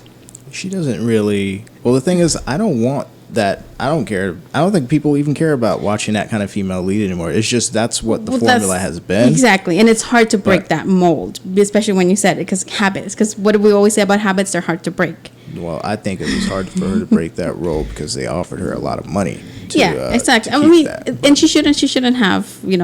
She should take that role if she wants to. It's not a big deal. And even from what I watched because I did watch the end games, because I was like, I have given 10 years of my life to this stupid franchise. I gotta just see it through, because if there is anything I'm like a die-hard, see it all the way through kind of person. Really? Yeah, I was not. I did not go in and go. I was not. Nothing. I don't care how it ends. I am so sorry. Still not seen it. I'm so sorry. I stopped liking superhero movies about 6 years ago. I know that sounds like a long time for people. But it's just, I've been superhero for a long time. It's just not something that I truly enjoy. Not my type of film. Nothing wrong with them. If you like them, more power to you. If you don't, hey, find something else to like. But, saying all that stuff, it's even in the film, the little I watched of her in the Avengers film, her character was just more stoic, which is how she tends to play most roles. You don't think that's a traditional woman performance? No, there's always been women who play their roles more stoic, but the really popular, the actresses that we remember not the the most, lead roles, you mean? Not the lead roles. They're not stoic. Exactly. Most of the actresses that we remember today, even from Marilyn Monroe, she was effervescent, she was bubbly, she was all her roles were like that. And when she tried to change things up when she went to England, she basically got shut down, saying, hey, you can't play like that because we didn't hire you to be this person, we hired you to be Marilyn Monroe. Well, that's getting typecasted. It is typecasted, but I think most women have been typecasted. Going back to what you're saying, you want to see women outside of these roles. Well, women have been societal casted. They've literally been system casted. Yeah, they have been told this is what you have to do. And you know how you said good girl, bad girl?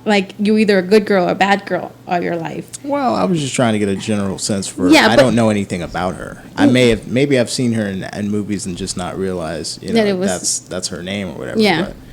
But that's exactly how it is. In Hollywood, there is the good girls, and then there's the bad girls. In society, there's the good girls and the bad girls. And it's been taught, that the good girls, get a husband, they get married, they're nice, and you tell your children to be nice, and you smile and all these things. And the bad girls just don't care. They go off to riding in cars with boys and get pregnant in the backseat. That's society's view on that in a lot of ways.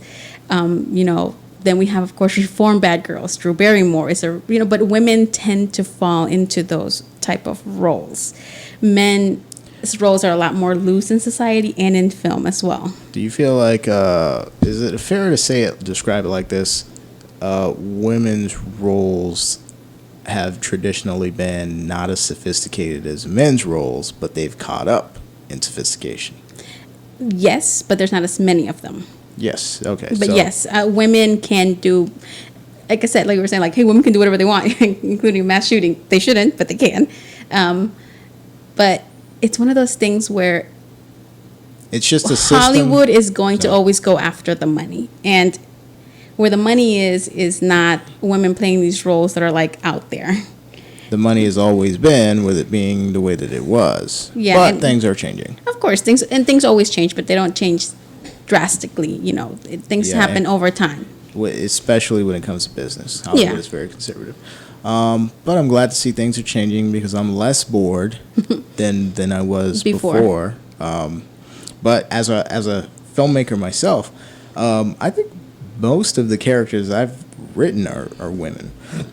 I think that comes from just kind of wanting to be rebellious about different. I want to see something different. I want to write something different.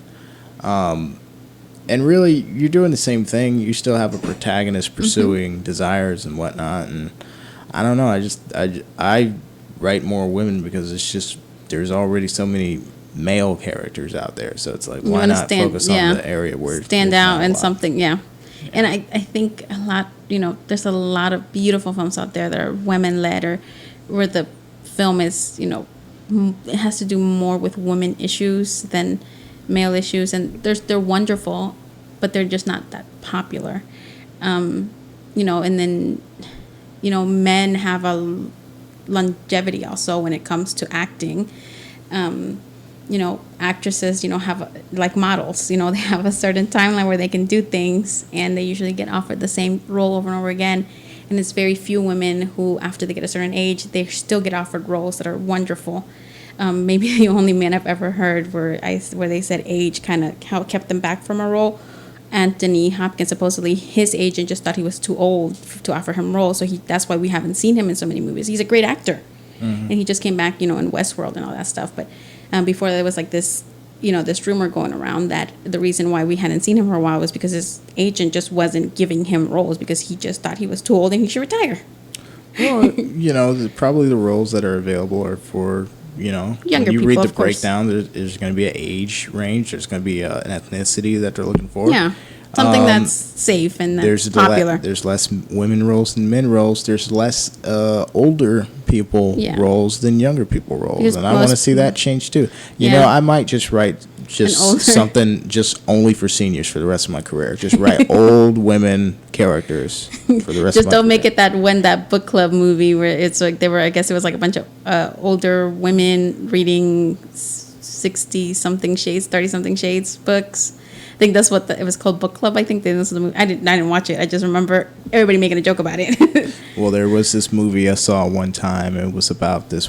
It's called the Knitting Club or something like that. But it's these old women who they knit is one thing they do, but they also solve crimes and shit. And I was like, this is kind of badass. I like this. I like this. I was into that. Like it's so weird, but I know what you mean. I think it's also because we're in America. It's just the type of entertainment that we get is very different. But if you watch English television, it's a whole entire different type of thing. Yeah, it has a different feel, right? It's totally different. And age doesn't really matter. Like Father Brown is like about a priest, older priest, solving crimes. You have a bunch of stuff where it's just older characters, either they're just veteran theater actors and they've come to TV to play these roles, and they're not necessarily super young. Their entertainment, their filmmaking is a little bit more mature. Yeah, I guess that's a good word for it. But it's a little more respectful of the actors who have accrued so much experience and skill over the years. Yes, and it's not about the hot in the pan, flash in the pants type of actors where we're always in America always looking for the new thing. Well, old people go to the movie theaters too. Yeah, you know what I mean. They have the most money to spend. People, they're retired. They ain't got nothing else to do. Yeah.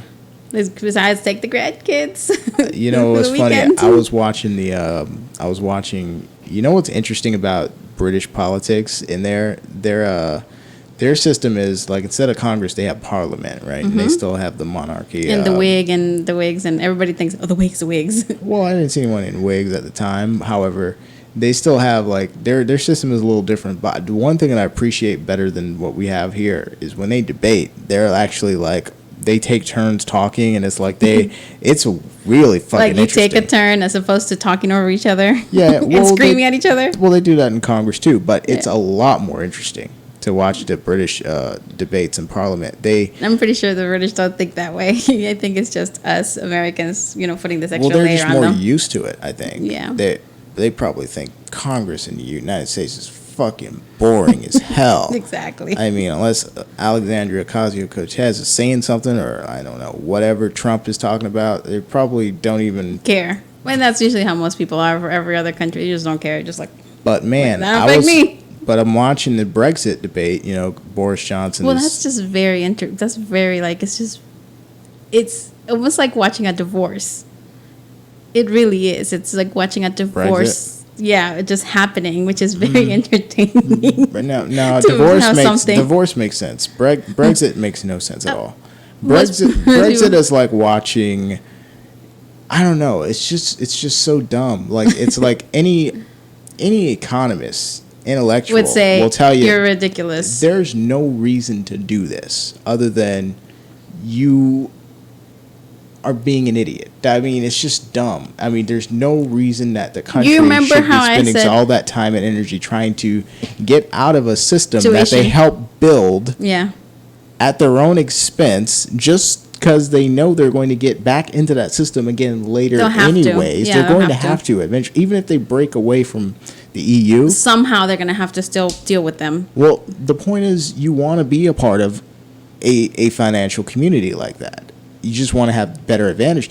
They're leaving the best deal that they can. First of all, they're in the EU, and they're not even They're founding members, basically. Well, they're not under the like, same rules as everyone else. Like, they still have their own money. They have all the benefits. They have a lot of benefits, yes. Without the drawbacks that other countries You have. want to know what it is? I'm going to tell you exactly what it is. No, I know what it is. It's stupidity.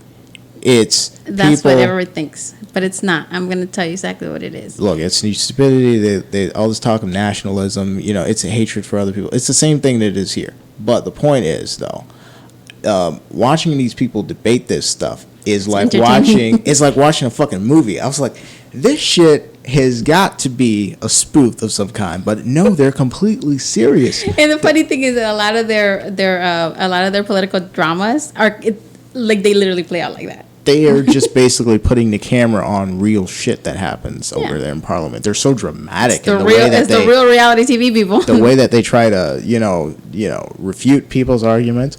Well, the gentleman here doesn't want to acknowledge the fact that we have driven this country and this government far beyond our predecessors, but however, we will acknowledge and allow because they are idiots or whatever they say. And then the other person comes up, the honorable gentleman doesn't want to acknowledge that they have failed at many criteria that we would consider statecraft. However, we will allow. You've been watching a lot of this, haven't you? And then they got the guy in the middle. They go,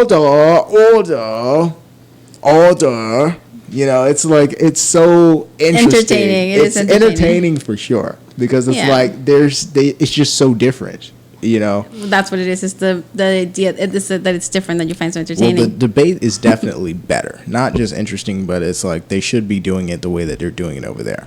But just the theatrics of it. If more people did that in Congress today, if they had more of a you go, I go, and then we're still in the same debate versus Congress is like, say everything you have to say about this topic. And then you get to say everything you have to say about this. It's like everybody's taking turns giving speeches. They're going back and forth in an actual dialogue. And I don't know how the rest of the system works, but I tend to like that. I'm engaged there's also something to be said about, how Americans are still in love, even though we separated from the monarchy, how we're still obsessed with the monarchy, especially now that we have this new, this Meghan Markle lady over there. People are still in love with the idea of the royals. Nobody even fucking cares over here. No, they're obsessed with it. That's because that's in their culture. They're obsessed. They are obsessed with it. But you'd be cares. surprised about how many Americans love the British royal family. Let me tell you how many that is compared to the people actually in the British Kingdom. Nobody. Well, I'm telling you, you'd be surprised. I know a lot of people who just love the idea of like the royals and all that. And you can see it because the people who go visit the castles and all the monuments and who take pictures going to England, taking pictures in the telephone booth with the Queen's symbol, like Queen's, it's Americans.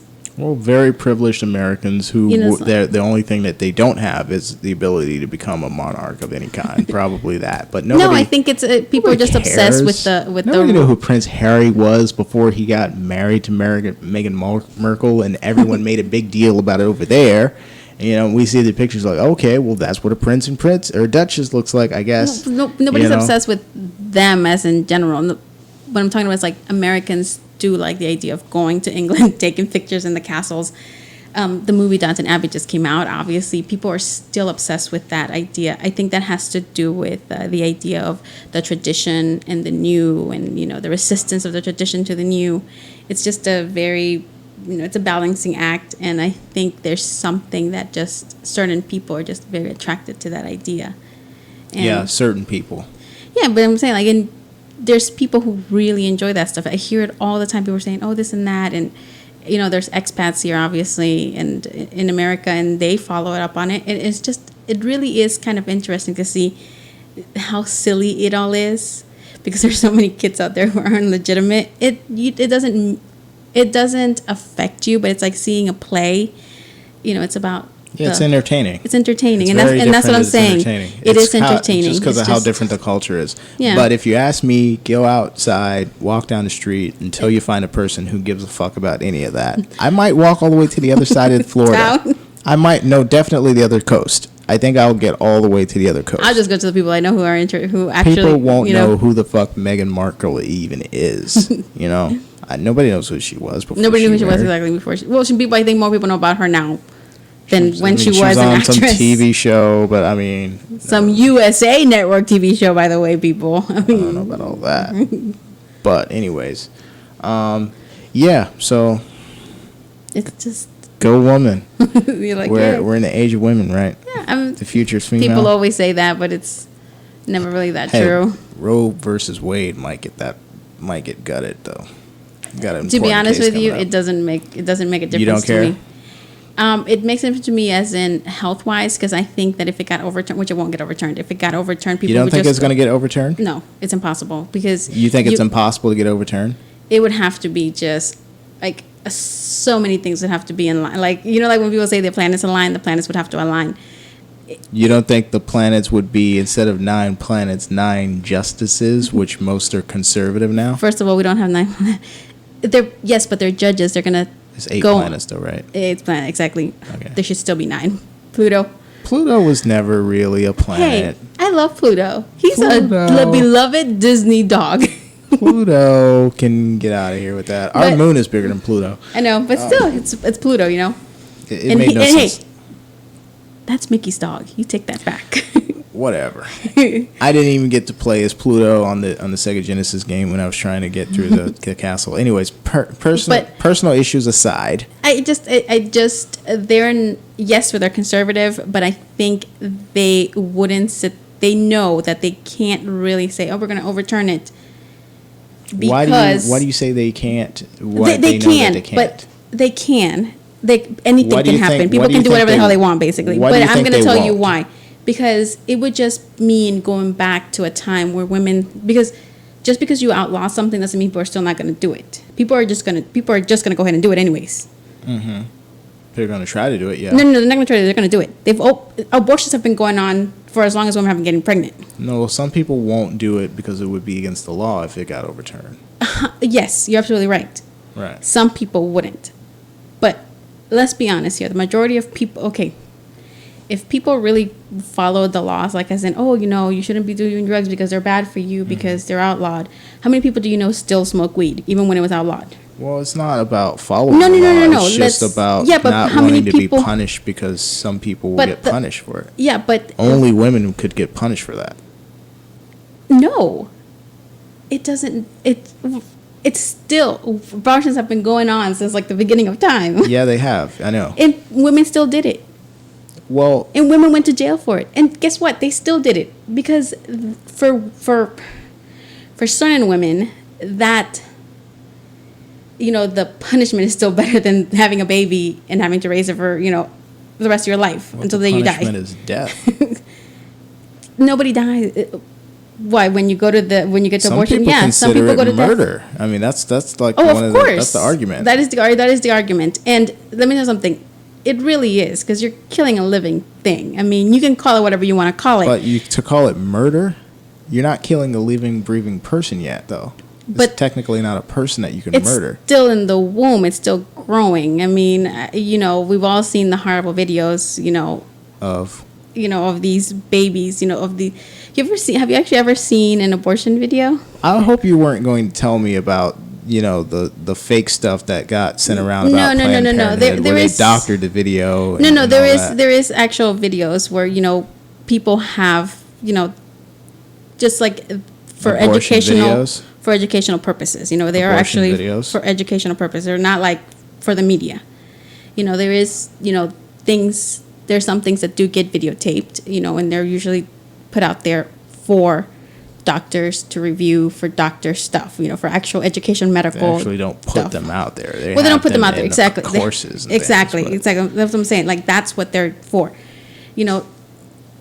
But what about Unfortunately, it is the reality. Is the reality. This. If you want to kill the baby, you go ahead and kill the baby. Well, the thing You know, is, if you want to go kill the fetus, you go kill the fetus. but the thing is, you keep saying baby. You're somebody who's deciding that a fetus is a baby. In other words, a whatever human you want. person in Look, the first place. whatever you want to call it, you go ahead and do it. That's your prerogative. You do it. But some like people, just like if you want to go out, just like if you want to go out and go ahead and do a mass shooting, you go on and you do that because that's no. What I'm saying is like at the end of the day, you make your own choices. We're not saying if you want to do that, do it. Definitely don't. We're just saying everybody has an individual choice. You make your own individual choices. That's what I'm saying. Whatever, it's under Roe v. Wade right how now. horrible those choices are and they affect other people, that is something that unfortunately is part of life. Like, welcome to the club. Okay, but what you were going to explain, though, is the reasoning why you think Roe because versus of that, Wade because there won't would be overturned. so many people who would go, unfortunately, to backstreet doctors, or not doctors, women who will go back to, like, you know, the wire hanger in the closet. They will do abortions like that. So you're saying you think that the Supreme Court wouldn't overturn? It'd just be so stupid, because women are still going to have abortions. But you're saying they wouldn't overturn that out of concern for how many more of the people would be how many affected more by it. people would be Affected by doing it. these less safe abortions. It'd be so much more harmful to society as a whole. So why then doesn't the Supreme Court follow that same logic with other things that affect people's lives? Like, don't they do that all the time? Make decisions where it's more harmful for a certain group of people than another, or it's just more harmful for people? Give me an example, and then we'll discuss that example. Sure. How about drug laws? I mean, that's harmful. As in, what stance are you saying that it's harmful? As in, like, are we talking about prescription drugs? Are we talking about illegal drugs? Are we talking controlled substances? Yeah, what exactly are we talking about? Because there's two different varying laws. It's not against the law for a company to sell drugs that are very dangerous and harmful, people, right? Yes, of course. And that's because they think that the risk, it's with anything. They have to be very transparent. Like, let's say one person out of 300 people who they tested got a rash. They have to tell those people and it has to do because of the fact that in America we have a sue culture. You know, we sue for everything. We don't sue to be made whole. We sue to get better. That's why people sue. Yeah, but most people who sue, they sue because they want to get something. They want to be made better than they were, not whole. There's a big difference, and I think that's the reason why that's why we call it a sue culture in America. Because so many people will sue. Because I see it all the time. Like in car accidents, people will fake being sick, being like this. And everybody has seen it. And a lot of people have done it. I know people who have personally done it. And I think it's disgusting that you would sit there and say, I am more gravely ill than I really am. Because there is people out there. Because then that to me says, then when you're really hurt, people who are really, really hurt, you know, those people then are said, you know, those people are denied because of people who weren't hurt, you know, rigging the system. And it's disgusting, that type of behavior. That type of behavior is also disgusting. Well, isn't that just justice? Isn't that just the ability to use the legal system to your benefit? Well, no. Well, that's the point of it. It's to benefit yourself. But it's morally, I think it's wrong. No, what I'm saying is the right to sue is the legal system. There's nothing wrong with suing. Let me tell you, there is nothing. So that's sue culture. But that's to be made whole, not what you're better. talking about is fraud, which is what a lot of people do. Well, here's the other thing. The way the legal system works is when you're getting tried for a crime by prosecutors, they don't look and go, all right, well, the defendant did this crime. That's a very different crime, though. That's a different court situation that we're talking about. Well, I wasn't finished explaining. Go ahead. The defendant, we think, did this crime, but they're okay in other parts of their lives otherwise. They never make that argument. What they say is the defendant did this crime, and you can see a pattern of behavior starting from the time when they were a child. They weren't raised right. They were dishonest about something. They demonized who they're trying in an effort to get the outcome that they want. Well, of course. What I'm saying is, and then the other side argues the opposite of that. Well, what I'm saying is, it's an adversarial system where both sides have to come at it as hard as they possibly can. They say everything that suits their side and nothing that suits the other side. Of course. But that's the same thing as when you get into an accident. Why wouldn't you say you're as hurt as possibly can be? You're probably not going to get all the money that you can get, but if you start at a 10 and get beat down to a 5, that's better than starting at a 5 and getting beat down to a 1. But why can't we just all be honest? And the companies were honest and we're honest, then we would have an honest system. You know, it's like, but obviously that's in a perfect world. But most, that's in a perfect world. That's just not how the legal system works. I know, but in a perfect world, that's not going to be. But I'm just saying, like, I just think it's just disgusting, to be honest with you. For people to just be dishonest. Yes. Well, that makes two of us. Now, Roe versus Wade, I don't think that your logic for what would prevent that from being overturned is sound, because part of the reason some of these justices were put into place were strictly so that they can overturn Roe versus Wade. Like, you notice when Brett Kavanaugh was getting confirmed, they asked him the question, would you overturn Roe versus Wade? He never answered the question. That means he would, or he has an agenda as far as to do it. But here's the thing. What is there to profit from you overturning Roe versus Wade? Well, he's a political actor. It benefits him because he's going to be supported politically for it. It could even be financially lucrative for him to do that. To him and only him? Well, that's what corruption is you do something to your own benefit, even though you shouldn't do it, as long as other people don't find out. Think about it. I think what people have an issue with when it comes to abortion really comes down to this. You just don't want your tax money to go to things like that. In a lot of ways, when people talk about it, because, like, let me tell you something. This is how I feel about most things. I'm like, as long as I don't have to pay for it, you go ahead and you do whatever the hell you want. Well, that's not the argument that they're making. But I think I'm talking about general. I'm thinking about general people. A lot of people. In general, people who just like they don't really care. Most of us don't really care. In general, and I people do care. That's not the argument. They're not saying you can have an abortion as long as you pay for it. They're saying they don't want people to have the right to have an abortion. They don't want you to have the right to even make a decision. You go ahead and you do it. I mean, it's not my problem because I'm not a person getting an abortion. But you see, you're a different person when it comes to pro-life. You're saying, I'm going to do what's right for me. I'm okay with other people doing what's right for them as long as it doesn't affect other people, and that's fine. You're to the left of those people who, for religious reasons, No, I am religious. I am religious. Okay. Look, if I were to go by the Bible says every child is a gift from God. All right. Well, that's the Bible also says because you're talking to a person. I was using you as an example of what the other side, how big their argument is. You're a very small, more reasonable side of the other side. But that's because I'm actually a monster inside most of the time. But no, I'm sorry, people. That's the truth. I'm a monster. Well, I think you realize that even though you're religious, you can't run your government based on your religion. Of course you can't, because it doesn't work. And the government shouldn't get involved with religious issues because it also doesn't work. Okay, now it's both ways. But most people aren't like that. Okay, so the rest of your religion does think that the entire government should service their religion and make other people do exactly what their religion wants. No, you see, that's what you think.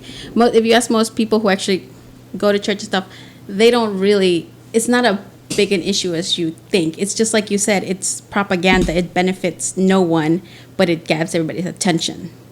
Like the government, why is the government so concerned with that? Because it's a big topic. Well, the government is not concerned with it. It's religious people who want other people to do what their religion wants who are. That's not true. Most people... Where else is the argument is coming from evangelicals? There are a very small minority of people who actually think that way. No, they're not. There's not a very small minority of people who think that way. That's very conservative. The loudest people in the room are usually always the people who stand alone. And the people who don't speak up, people like me, like honestly, not that I don't speak up, but I'm just saying, look, I can't force you, just like I can't force you to believe in God or to believe in Christ or whatever, or to, convert to my religion or I can't damn you either. Like, the truth is that as... Religiously you can't, but inhumanly, even human, like down to my soul, I can't. You can't. But Nobody can. That's not what people say. That's not what most of those evangelical theological people are saying. Because they're saying this is what the Bible says. But those are a lot of the time those same people who are saying that, those are also people who are not really religious. I know. They're there. You see, and that's the thing. You see, those type of people give bad names to people who actually know their Bible. And that's the thing about the world. The loudest people in the room are usually the least educated people. All those people that you see on TV screaming at each other, they don't know what the hell is going on. And it's on both sides. On both sides of any issue. That's the frustrating thing. Well, I do know one side is saying, well, individuals should be able to do what they want. And the another side is saying, no, everyone should follow this rule. Now, look, do I think you can't that there? do this. Nobody can. Now, do I think that there should be certain, like with anything, driving? You shouldn't be able to drive to your, 15? You can't give a 4-year-old the cars to the keys and say, here, drive yourself to school, honey. Is there certain rules that should go along with any medical procedure? Of course, because rules and regulations are what makes procedures safe.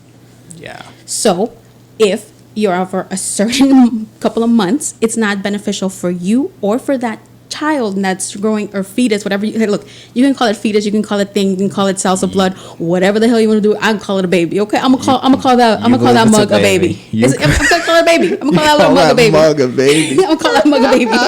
That's what I'm gonna call it. Okay. Okay. That's call it a baby. I'm gonna call that mug a baby. I know what you think about fetuses. You think it's a baby. Because at the end of the day, that's the result. Okay. Yeah. If it And gets look, that and far. if there's a miscarriage, most people don't say, "Oh well, my fetus." Most people say a baby. Well, when there's a miscarriage or when there's, well, that's some type of different tragedy. from- No, it's not any different. Just No, it because is somebody different. calls it a different Most name. miscarriages are not going to. Most miscarriages are going to be more developed than the early stages of a fetus, though.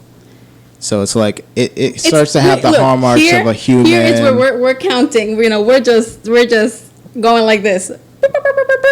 Like, it's really honestly one and the same, and yet not the same. Well, I think people do distinguish the stages of birth. Yeah. And I think the closer you get to a birth, the more closer you get to having a human Yeah. being. However, I think that humanhood starts when not Start developing human features. No, absolutely not. Just because a fetus starts to have arms and legs doesn't make it a person or a baby. And it certainly, I don't feel that it They should have rights.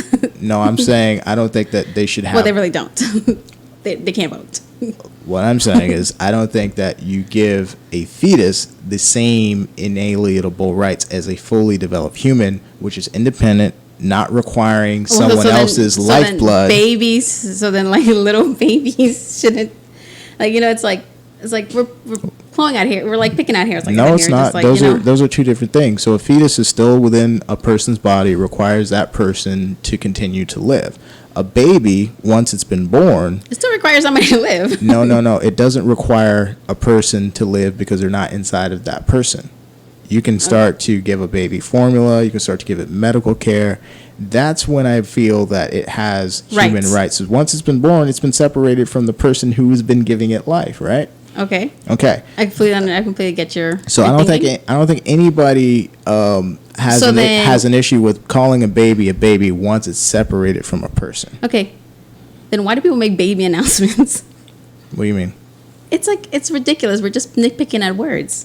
What do you mean, baby? Do you mean like, oh, we're pregnant? We're having a baby? We're having a baby. Like, because they're gonna have a baby. Exactly. They expect to have a baby. Exactly. They expect to have a baby. Well, you're saying, why did they call it a baby? What makes it any different? Well, because it doesn't really make it any difference. But we're just trying to assuade ourselves into lull ourselves into believing that abortions are, that's a fetus. You're trying to argue that because somebody calls a baby announcement a baby, that is saying like that's a baby. No, it's just that a fetus is a baby. It's just that it's so funny. I think it's so funny how we use different words for different things to lull ourselves into believing that things aren't what they are. I don't think people who go to have abortions are saying to their mom and dad, "I want to abort my baby." They're saying, "I don't want to give birth. I don't want to have a pregnancy. I want to go ahead and terminate the pregnancy. course. They're not saying I want to kill my Of course, kid. because it doesn't sound right, and that's why people say it. But at the end, but when people are saying, "Oh, we're expecting a baby," and it's a positive thing, then they're saying we're having a baby. You get it? But it's Well, but in people reality, who want to have a baby are going to call it a in baby, reality, and it's people pretty much who the same don't. thing. Yeah, exactly. In reality, it's pretty much the same thing. I don't think it's the same thing. I don't think that. See, that's the thing. I don't think scientifically it's even the same thing. Well, of course not. But when people use words, it's like it's just. So, I just think it's hilarious and ridiculous how we use different words for positive and negative things to pretty much the same exact thing. Well, whether you think it's a fetus or a baby, people still use those words to refer to the exact same thing. Well, I think but one of that them has that negative is a connotations and very- one of them has positive connotations, and I think it's hilarious. I don't think that distinguishment is really anything at all, whether it's hilarious or I don't think it strengthens any argument. Well, look, both sides try to paint themselves as the good people. Oh, They try to say, I'm course. pro-choice, and the other side says, I'm pro-life. pro-life. Of course, because nobody says I'm anti-life or I'm anti, or I'm anti, abortion. People, or they do. It doesn't really matter. But you know what's so funny though? What I really think is so funny, it's so funny how we're dealing. Let's be honest. People who get abortions. Let's be dishonest for a second. No, I can't be dishonest. We were gonna be I'm just saying, like, what else are we being here? Exactly. But let's be honest about the situation. People who get abortions, and honestly, even people who get pregnant and have their baby, that is a symptom of a cause. But we don't think about it that way. We definitely think of a what? Of like a cause. Something had to happen for that person. You mean sex? No, not sex. It's just a situation in life. Are you talking about the S word? Oh my God, the S word. No. Well, obviously it's about sex, but Yeah, we're talking about it in like the grander picture of everything. Getting pregnant is a result of having sex. Of course it is. We're talking about the grander things. What about the grander things? Okay, so I always say, okay, why do most people have abortions? Because they have a pregnancy that they either didn't think say that they it. were going to have, or But why? they don't want to have a child. But why? Some of them have to have it because they can't. They literally would die. What do you mean they can't? Some people, they should not have kids. Well, some because- people, you're right. Some people should not have kids No, because not- they just physically cannot. Yes. For one reason or the other, or Yeah. you're like, people are like, oh, well, they got raped. They and wouldn't they don't wanna survive have that the baby. pregnancy. Exactly. Well- That's see, but most people aren't talking about that because that has never been outlawed, even before there was this What rape has versus never Wade. been outlawed? The whole entire thing of if it's a woman's life or a baby's life, they will always save the woman, not the baby.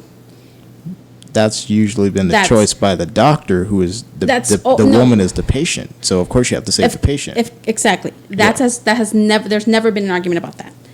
We're not talking about that. We're talking about people who choose to have an abortion. Well, first of all, and the reasons why you they would never be able to save the one without the other because the one depends on the other. But you can save the other without the one because the one is supporting the other. Like I said, we're not talking about that because that's not really to me, I don't consider that an abortion. That is an unfortunate situation because that person could definitely want to have that baby, and unfortunately they can't. Hold on. Let me ask you about that. Let me ask you about that real quick. Mm-hmm. So you were just about to say that when somebody has an abortion, in some cases you don't consider it an actual abortion because of the reasoning Just behind because. And the same reason would go to somebody who has a miscarriage. You can't consider that an abortion. That is actually something that has that is something miscarriage unfortunate. and abortion are two completely different exactly. things. But some people would probably say, "Oh, let's put that in the same boat," because some people are stupid like that. So you gotta have that clause in there. Well, let's see if they're right wing or left wing. Exactly. Sometimes you gotta have clauses because people are so stupid that they want to say stuff that just doesn't make any sense, and that's what I'm saying. Those are not actual abortions. Those were a procedure that was made to save the life of a person.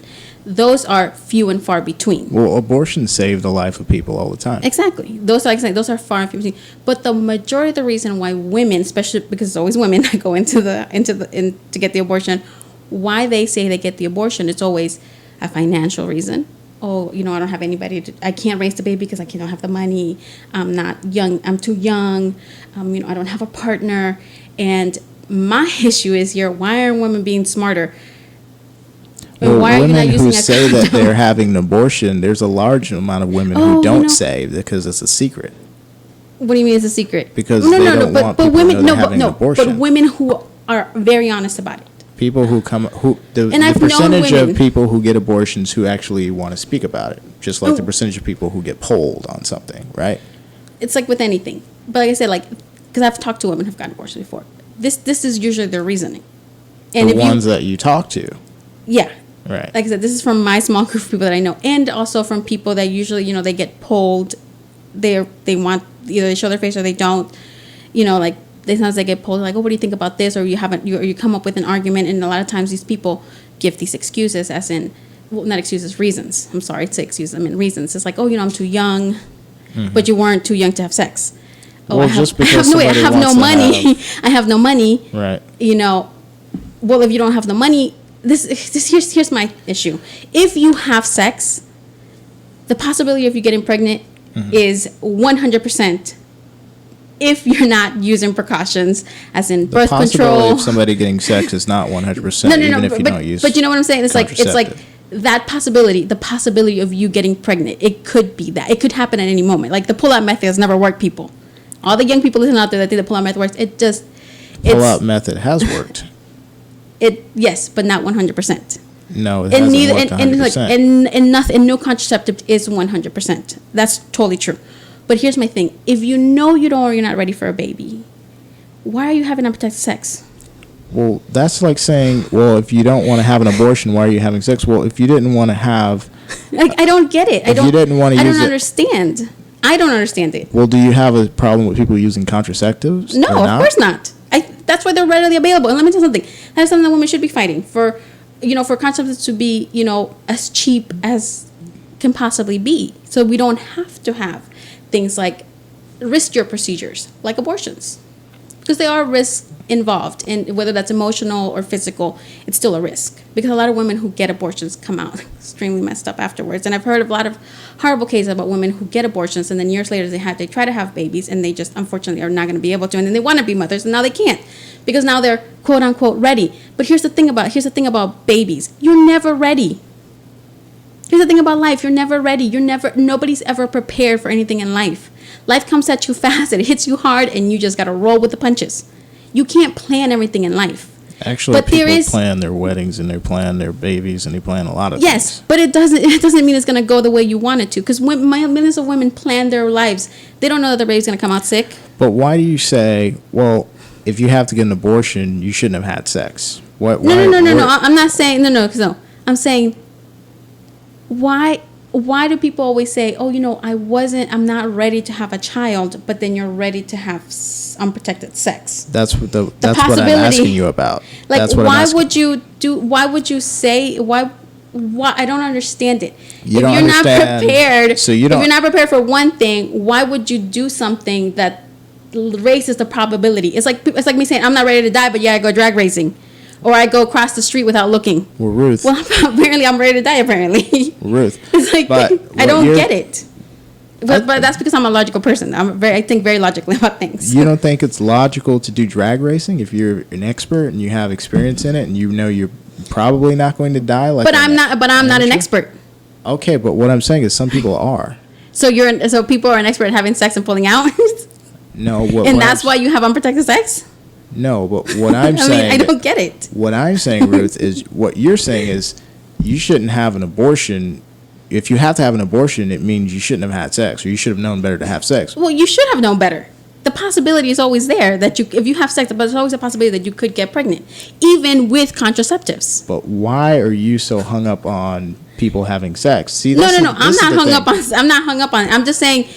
You're Don't. redlining Sorry. the audio here. I'm just not. I just don't understand why that's always one of the number one responses where people go to. Oh, why did you? Oh, have they an didn't abortion? expect it? Or why didn't? It's like, yeah. It's like, what do you mean you didn't expect it?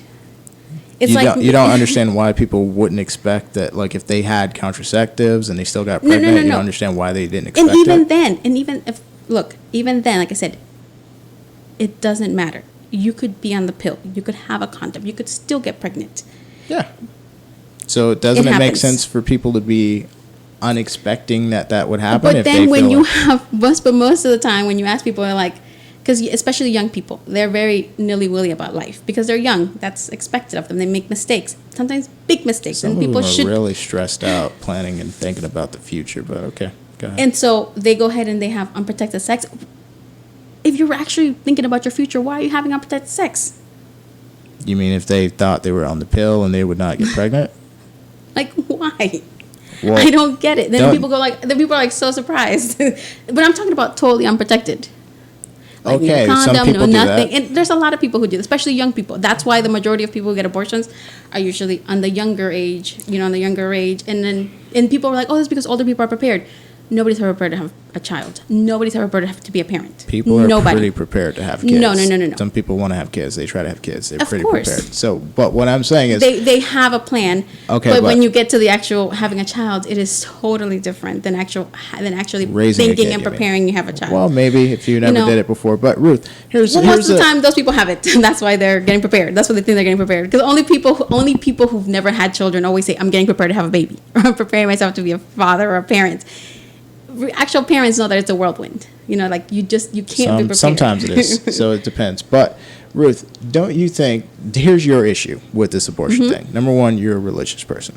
So what I feel like But is, I don't really care whether you have an abortion or not. It's actually, to be honest, at the end of the day, it's none of my business. If you can pay for it, you go ahead and do it. yeah, for other people. But what I'm saying is, you have your own opinion about it as far as course. how it applies to you, and you have a perspective about how it applies to other people. And you tend to think that, well, look, you should have known that that's a possibility. Yeah. Therefore, if you Consequences have, actions have consequences. of course, It's like with anything in life. But Ruth, let me finish my actual sentence. Go ahead. So what I'm saying though is, No, let me interrupt you. what you're saying is, if you have to have an abortion, you should have never had sex. No, I'm not saying you should never had sex. That would be the same as saying if you have to have abortion, well, you should have never used that contraceptive that isn't 100% foolproof. No, but I'm not talking about the people who are actually using condoms. I'm talking about people who just nilly-willy go out there and be like, oh, don't worry, the pull-out method will work. Well, the pull out. The thing is, people make efforts to not get pregnant. Yeah, and of you may course. not agree with it, but I think the thing that you really have a problem with is you're, number one, a religious person, and number two, you're applying. But the thing is that I told you, I don't have an issue with it. I heard you the care- first I time, could care which is why less. that's okay. So let me finish what I'm But saying. I'm playing the devil's advocate, and I'm just saying that there's certain things that I just don't understand. I I'm just never forgot it's your ridiculous. position on this, but what I'm saying is, number one, you are religious, which is the reason for number two. The number two is you're applying this strict father morality thing. That's what it is from a religious point Maybe. of view. Yes. it maybe is. you're right, maybe you're wrong. But like I said, The I issue, could care less. the You can part- do whatever the hell you want. As long as it don't bother me, I don't care. but the thing that you come back to is the sex thing, which in your religion is a very responsible. It's a thing that you're Well, no, supposed to be sex should be responsible for. responsible. No. It's not in my religion. In the whole entire world, you should be responsible when you have sex because it could create a life. You could spread diseases. There is a lot of reasons. I'm talking why. about religion right now, your No. religion. So in your religion, you're not supposed to just have sex for fun. No. That's not true. So you're not supposed to have sex for fun in your religion. What are you talking about? As a Have Christian, you not read the Bible? Yeah, I've actually read the Bible. Yeah, there's a whole entire book, the Book of Psalms, dedicated to nothing but sex, and how fun it can be, and how fun it should be. Okay, so isn't it true that you're not supposed to have sex out of wedlock if you're Christian? Yeah, because it's better to have. Because at the end of the day, you cannot disagree. Now If you were going to have sex out of wedlock, so it's better to have sex and have a child and bring that child into a marriage, into a healthy marriage, not a messed up marriage, which is what most people have, unfortunately, but Okay, a Ruth, healthy relationship. I'm not talking about marriage right now. So what I'm saying is, in your religion, you're not supposed to have sex for fun. No, that's a lie. Who told you that? All right, so let me put forth the thing, and then we can talk about it. So what I'm asserting is that's the way that I understand it, because you're not supposed to have sex out of wedlock. Now, if you have sex out of wedlock, what reason would it be for? If it's not to have a child, it would be for recreation, right? So were you trying to say that So you're- people who are religious should only have sex to have children? That's ridiculous. No, And what the I'm Bible doesn't say that. And people who have said that is because they want to. Most of the time, that actually does not come from religion. The whole entire thing. Oh, it actually comes from stupid things don't- like a man trying to make sure the woman doesn't have pleasure in sex so that she doesn't cheat on him. That's really where all that stuff comes from. It's just that people have attributed to religion, which is so stupid. That's fine. Because when it's like a male thing, which is ridiculous. That's fine. You don't have to debunk an argument that I'm not making. I'm not making that argument. What I am, No, but I'm trying to tell you, like, there's a lot of people who think like you I'm not- and who think that way, and I'm just like, I'm not making that argument. what I'm focusing on is the idea that you have a problem with people actually having sex. It's not No. exactly anything other than that. No, you can have, you go ahead and you have all the sex you want to, but there is consequences to every action. And in the Bible, one of the main themes is the consequences of having sex. Having sex with somebody who's not your wife, having sex with someone out of wedlock. This is like a thing where, oh, well, there's going to be consequence for this. So this is a It's part of with the anything. reality. It's with anything. No, it's part of the reality in regular, everyday life. We're not talking about outside of Christianity. I'm talking about inside of Christianity. I'm talking about your view. It I already comes told you my view. I don't care. You can go ahead and have sex over there you want to. It's your choice. well. As long as you're an adult. As I lo- mean, don't be 12 years old having sex Well, the because you're thing not is- mature enough to have sex. All right. Well, that's the thing. You're going to draw some lines. Everybody should. I don't know about It's everybody respectable. should. Okay, so then it's okay. We should. It's okay. So it'd be acceptable for a 12-year-old to have sex with a 30-year-old. I mean, it was before. It was because women back in the Victorian Look, area would that- have sex at 12 years old. Look, but that there is technically is legal in some states. And it is. Okay, but what I'm saying is, But should not, there be a line drawn right there where that's not because that 12-year-old, I whether am- it be a 12-year-old boy